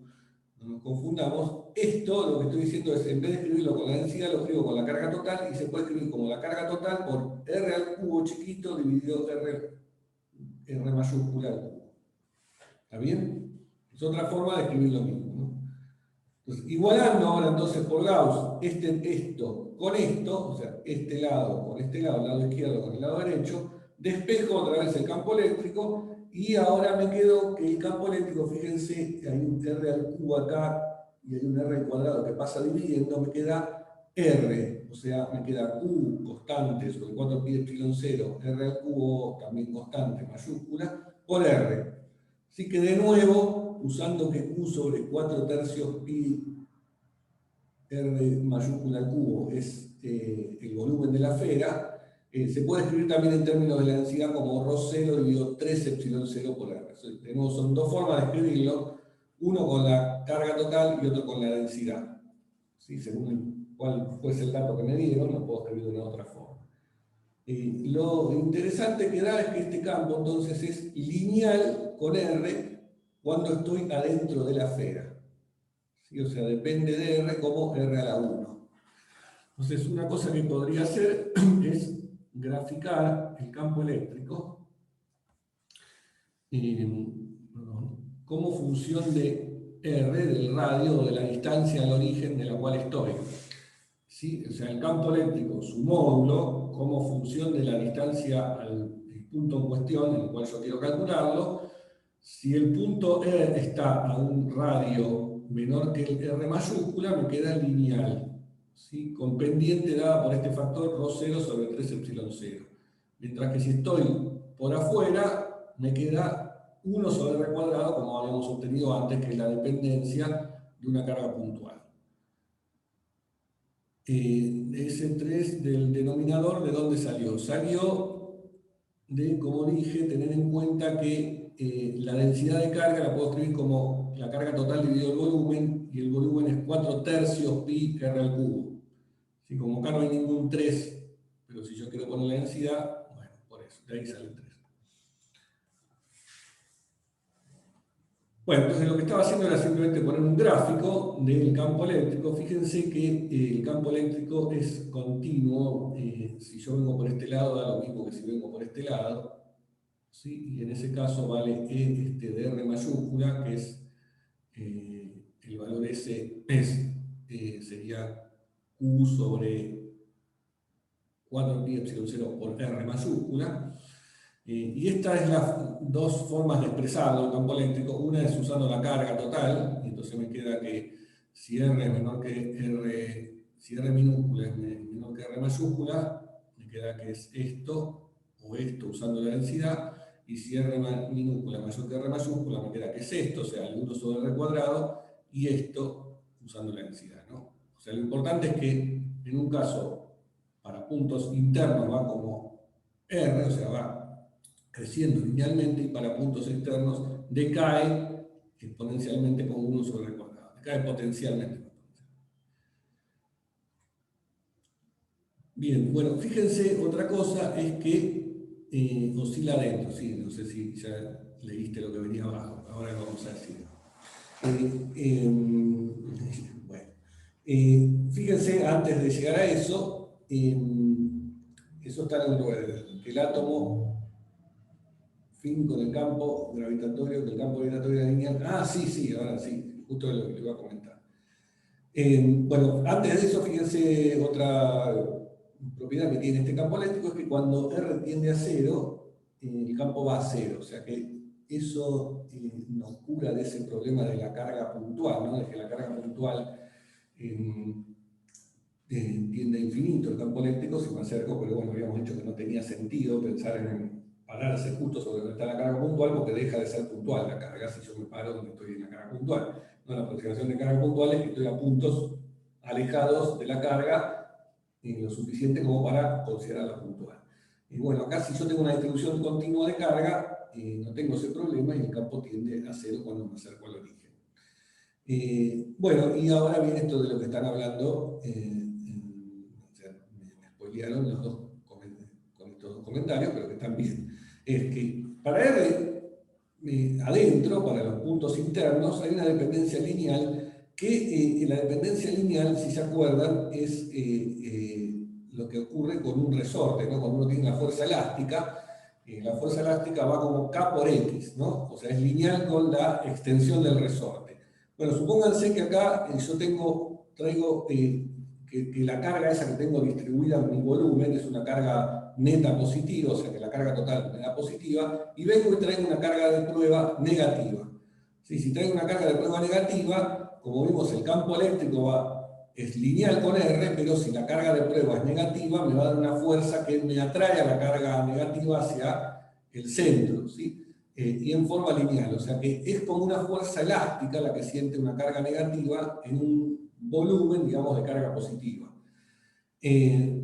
Bien, eso en el Rödel está comentado para el caso del campo gravitatorio, en donde la fuerza siempre es atractiva, porque la masa siempre, la fuerza gravitatoria, las dos masas se atraen, ahí no interviene el signo de la carga, como si pasa la fuerza eléctrica, y hace una cuentita, o lo menciona, que es diciendo que si una masa está sometida a una fuerza dada por una densidad de masa, sería por ejemplo la Tierra, todo el volumen de la Tierra, esa masa oscilaría dentro de la Tierra como le pasaría un resorte oscilando con esta fuerza lineal.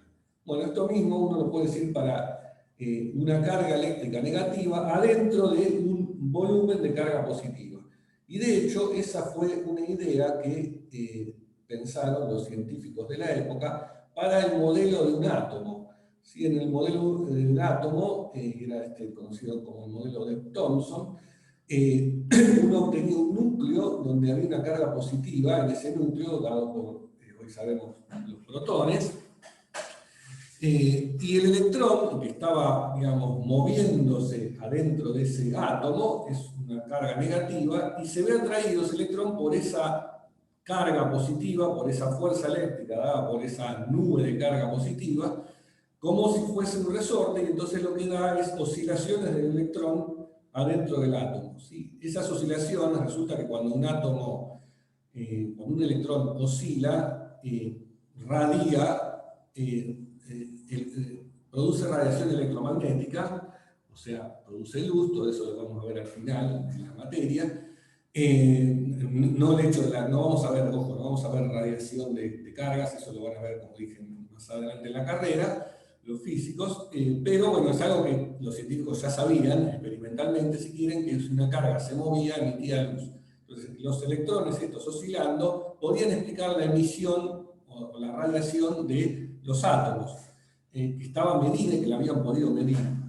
Y sabiendo el valor de la intensidad de la fuerza, se podía medir la frecuencia de oscilación. Bueno, la cosa es que no funcionó esa cuenta, no les dio. Acá está contado todo ese modelo en el link a Wikipedia, lo pueden ir a mirar después. Bueno, esa cuenta no les dio, no coincidían las frecuencias de oscilación de los electrones medidas por la emisión con esta cuenta, suponiendo que la carga estaba distribuida en una densidad constante, y la conclusión es que en realidad no había tal cosa como una distribución de carga uniforme en el átomo, sino que la carga estaba toda concentrada en un núcleo. Nada, eso dio pie a posteriores descubrimientos de Rutherford y Bohr y los orígenes de la física cuántica, por haber encontrado ese tipo de contradicciones. Y este modelo, el modelo de Thomson, se conoció con el nombre de budín de pasas, porque era la idea de un budín. El budín es todo el núcleo y las pasas son los electrones que se están moviendo adentro de ese budín continuo de carga.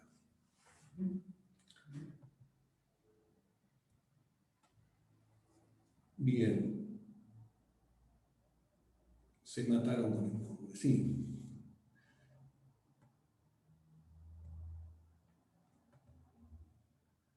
Bueno, déjenme hacer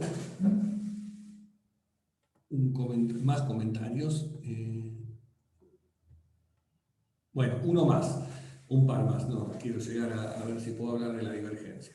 En el caso, supongamos ahora que consideramos una esfera que está cargada solamente en superficie, ¿sí? No como en el caso anterior, que era una esfera que estaba cargada toda adentro, con densidad de carga volumétrica, sino consideremos ahora una esfera solo cargada en la superficie con densidad de carga constante, sigma igual a sigma 0. ¿Sí? Y apliquemos Gauss, no como me habían hecho la observación, ¿qué pasa si tomo Gauss justo sobre la superficie de afuera? No, apliquemos Gauss para superficies que estén adentro o afuera de la esfera, ¿sí? Para no complicarnos con pasar justo por los puntos donde está la carga. Bueno, ¿qué pasa si aplicamos Gauss de la misma forma que hicimos antes para un punto que está adentro de la esfera? O sea, para puntos, esta esfera de nuevo tiene radio R mayúscula y consideremos un punto que está dentro de la esfera. Bueno, acá lo tengo mencionado. ¿Qué pasa? Empecemos primero con el caso, si R es mayor que R, o sea, tomamos una esfera mayor que el radio, ¿sí? Estrictamente mayor, nos queda nada, ahí no cambia nada la cuenta, pasa lo mismo que antes. Esto tiene simetría esférica, puedo hacer todo el mismo razonamiento que antes, y lo que voy a obtener es que el campo eléctrico decae con el radio al cuadrado como si fuese una carga puntual de valor Q, donde Q es la integral total de la densidad de carga en la esfera, ¿no? Pero fíjense que si ahora me voy a un punto que está adentro de la esfera, y hacemos lo mismo, bueno, yo tengo que hacer la cuenta, si estoy en un punto dentro de la esfera, con la carga encerrada por la superficie que pasa por ese punto.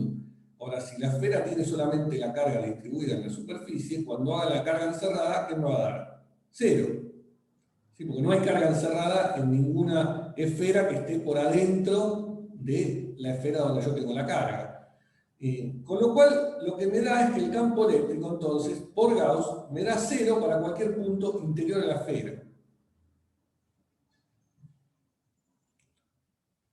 No, en ese caso, una carga de prueba que yo traigo, o sea, acá pregunta Lara, si en ese caso la carga de prueba que entra nunca saldría. Lo que pasa si yo traigo una carga de prueba acá, en realidad tenemos que hacer la salvedad que esa carga de prueba no me afecte a las otras cargas que yo tengo sobre la esfera, ¿no? Pero supongamos que ese es el caso, que yo traigo una carga de prueba acá en una superficie de carga esférica que queda inalterada y que sigue valiendo sigma 0.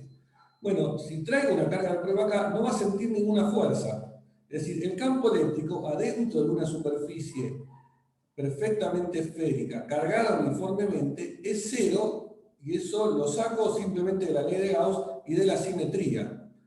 Es decir, sí, se va a mover con MRU si yo le di un movimiento inicial con una cierta velocidad, y si la dejo ahí quieta, se va a quedar quieta, no va a sentir ninguna fuerza. ¿Sí? Una tierra hueca, sí, algo así. O sea, pero esto que uno obtiene es una consecuencia directa de que la ley de fuerzas va inversamente con el cuadrado de la distancia. De hecho, este es un experimento que hizo un señor, creo que se llama Cavendish, para demostrar, digamos, que el campo eléctrico tiene esa dependencia, midiendo el campo eléctrico dentro de una superficie perfectamente esférica,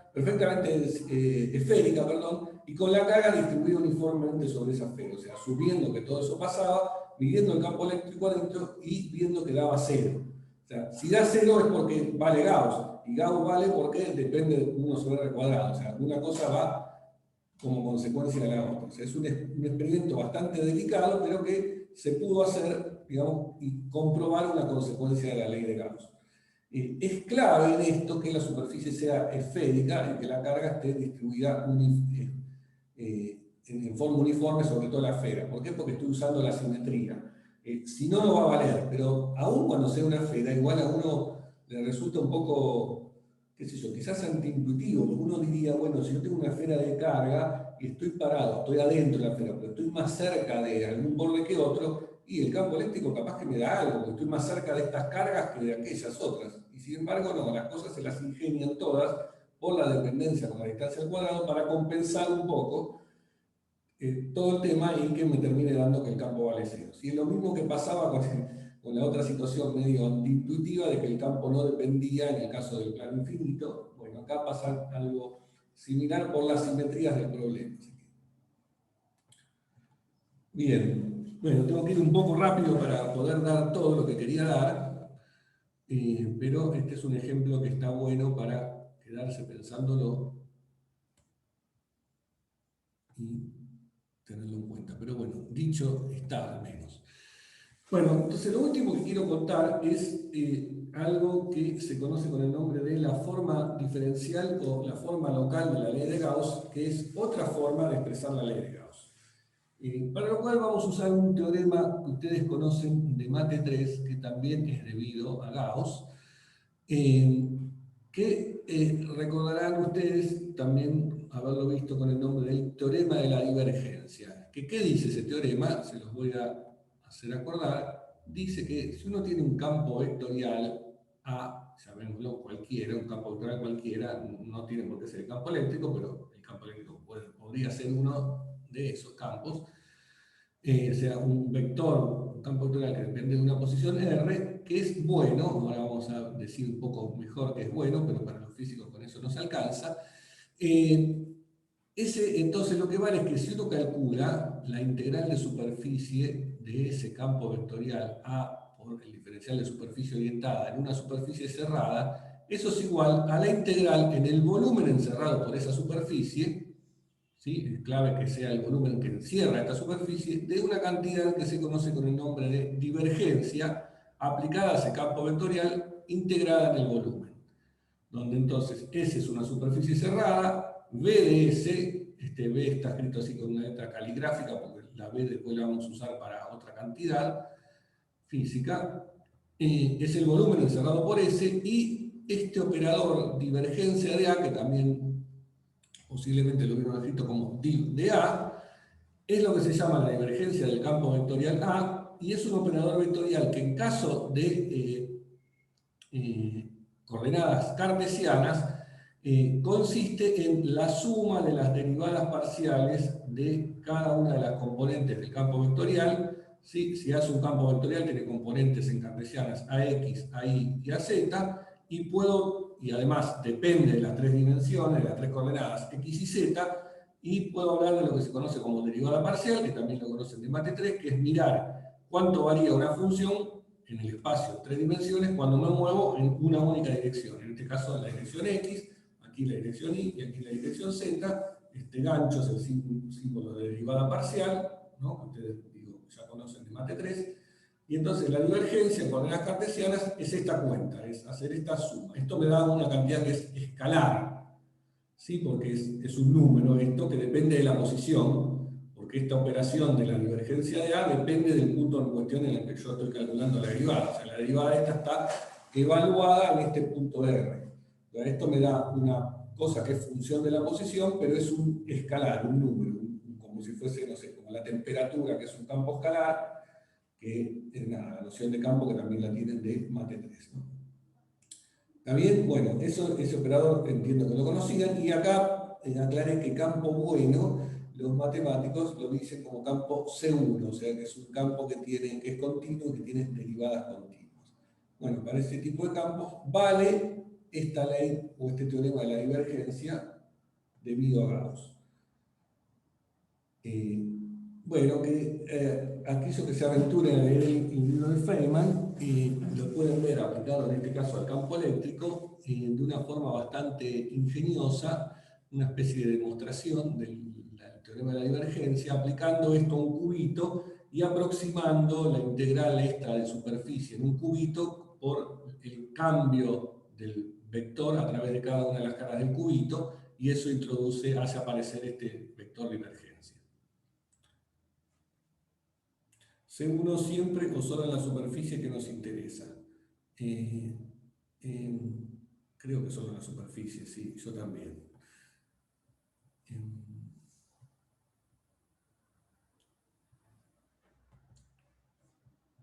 Bien. Bueno, apliquémoslo entonces esto para el campo eléctrico.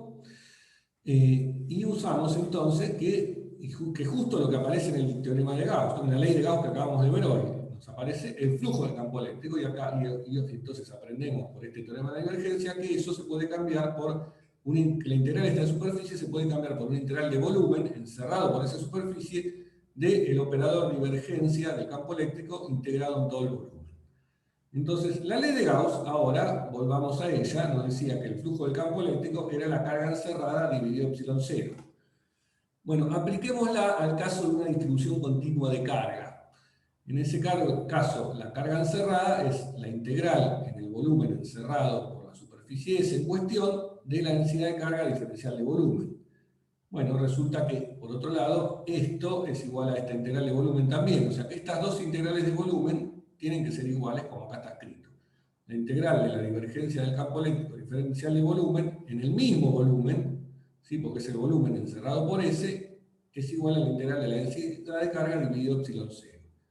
Bueno, como esto vale para cualquier volumen que a mí se me ocurra, ¿sí? Porque este teorema y el teorema de divergencia y la ley de Gauss valen para cualquier superficie cerrada que yo dibuje, como consecuencia esto vale para cualquier volumen. Entonces, como vale para cualquier volumen, los integrandos tienen que ser iguales, por lo tanto, el integrando tiene que ser igual a este. Otra forma de decir esto un poco más física es decir, bueno, vale para cualquier volumen que a mí se me ocurre, voy a tomar un volumen chiquitito, y en un volumen chiquitito puedo aproximar la integral por el valor del integrando por el diferencial de volumen, ¿no? Si es un volumen pequeño, esto lo aproximo por constante, y lo saco fuera de la integral, me queda divergencia por el volumen ese chiquitito. Lo mismo de este lado, me queda ρ dividido epsilon 0 por el volumen chiquitito. Cancelo los dos volúmenes chiquititos y me queda de nuevo esto, ¿sí? Son dos formas de decir, una es más así elaborada en matemáticas. Como vale para todo volumen, vale que los integrandos son iguales. Y la otra un poquito más física, diciendo, bueno, uso volúmenes chiquititos. En cualquier caso, entonces, lo que vemos es que se cumple para el campo eléctrico esta propiedad que es de tipo local. ¿Por qué se llama local? Porque interviene en la divergencia del campo eléctrico que tiene que ver con pequeñas variaciones del campo eléctrico en el entorno de un punto. Y del lado derecho tengo la densidad en ese punto. O sea, esto se refiere a algo que pasa en el entorno de un punto, o en un volumencito que está alrededor de ese punto, ¿sí? Porque interviene, repito, el cambio del campo eléctrico dado por esta divergencia en el entorno de ese punto y la densidad en ese punto, ¿sí? Por eso se llama la forma local o diferencial de la ley de Gauss, en contraste con la otra forma de la ley de Gauss, que es completamente equivalente, o sea, esta implica esta y a la vez puedo volver de acá para arriba y recuperar la ley de Gauss. En la otra forma, en la que vimos en todo el resto de la clase, en la parte anterior de la clase, esta ley habla de una propiedad integral, en donde yo tengo que calcular el campo eléctrico y hacer la integral de flujo en toda una superficie grande. ¿Sí? Por eso esta otra forma de la ley de Gauss, la que vimos antes, es lo que se conoce con el nombre de forma integral o versión macroscópica, si quieren, de la ley de Gauss, mientras que esta sería una forma diferencial o local. ¿Se entiende la diferencia entre un concepto y otro? Bueno, esta forma de la ley de Gauss, escrita así, es una de las conocidas como las ecuaciones de Maxwell, que vamos a ver al final de la materia, cuando las vemos todas juntas, pero así se la conoce. ¿Sí? Y que tiene que ver entonces con este operador de divergencia del campo eléctrico. Solo quería agregar, ya me estoy llegando al límite de haberme pasado de las 2 horas de clase, que esta propiedad del campo y de la divergencia la puedo intuitivamente entender como la idea de nuevo, como habíamos visto antes, de la idea de que el campo eléctrico, el flujo del campo eléctrico sale de lugares donde hay carga, o entra donde hay carga positiva, voy a tener un flujo de campo eléctrico que está saliendo, y entonces la divergencia, si uso esta ley, que la divergencia de la densidad de carga, si yo estoy en una zona donde hay una carga positiva, como esta que está dibujada acá voy a tener divergencia de campo eléctrico positiva, porque la densidad de carga sí es positiva, o sea que tengo acá algo que diverge, o que las líneas de campo eléctrico salen de esa carga positiva, mientras que si estoy con cargas negativas, tengo un sumidero, y la divergencia daría negativa, mientras que si estoy en un lugar donde no hay cargas, como ese cubito que habíamos dibujado antes, así la divergencia del campo eléctrico va a dar cero. O sea, el flujo de campo eléctrico, como vimos antes también, es tanto igual el que entra como el que sale, por eso no hay flujo neto o la divergencia sí vale cero. O sea, el concepto de divergencia lo puedo asociar a lugares de donde sale campo eléctrico o entra, o donde no sale ni entra, que sería este caso. ¿Está bien? Bueno, voy a parar aquí porque ya me pasé.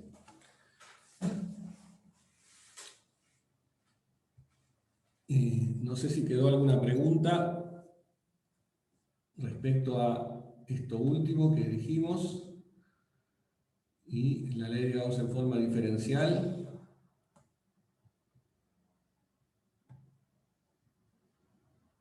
Todo fino. Bueno.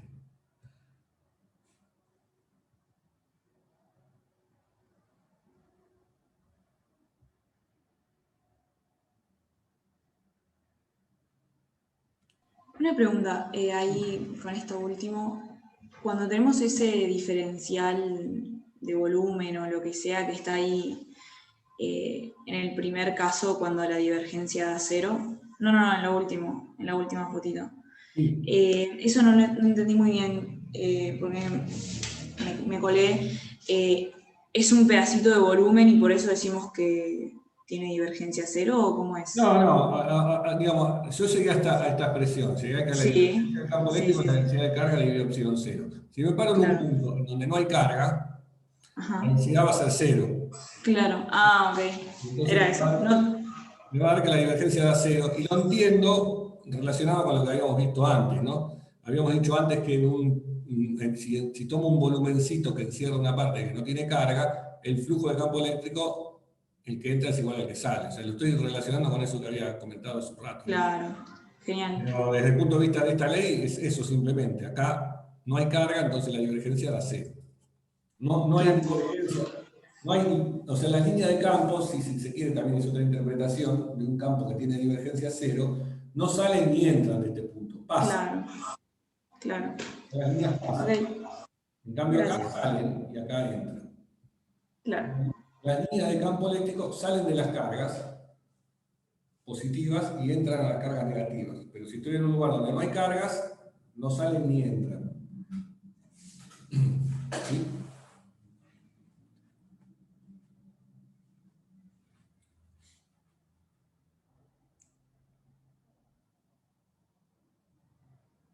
Bien.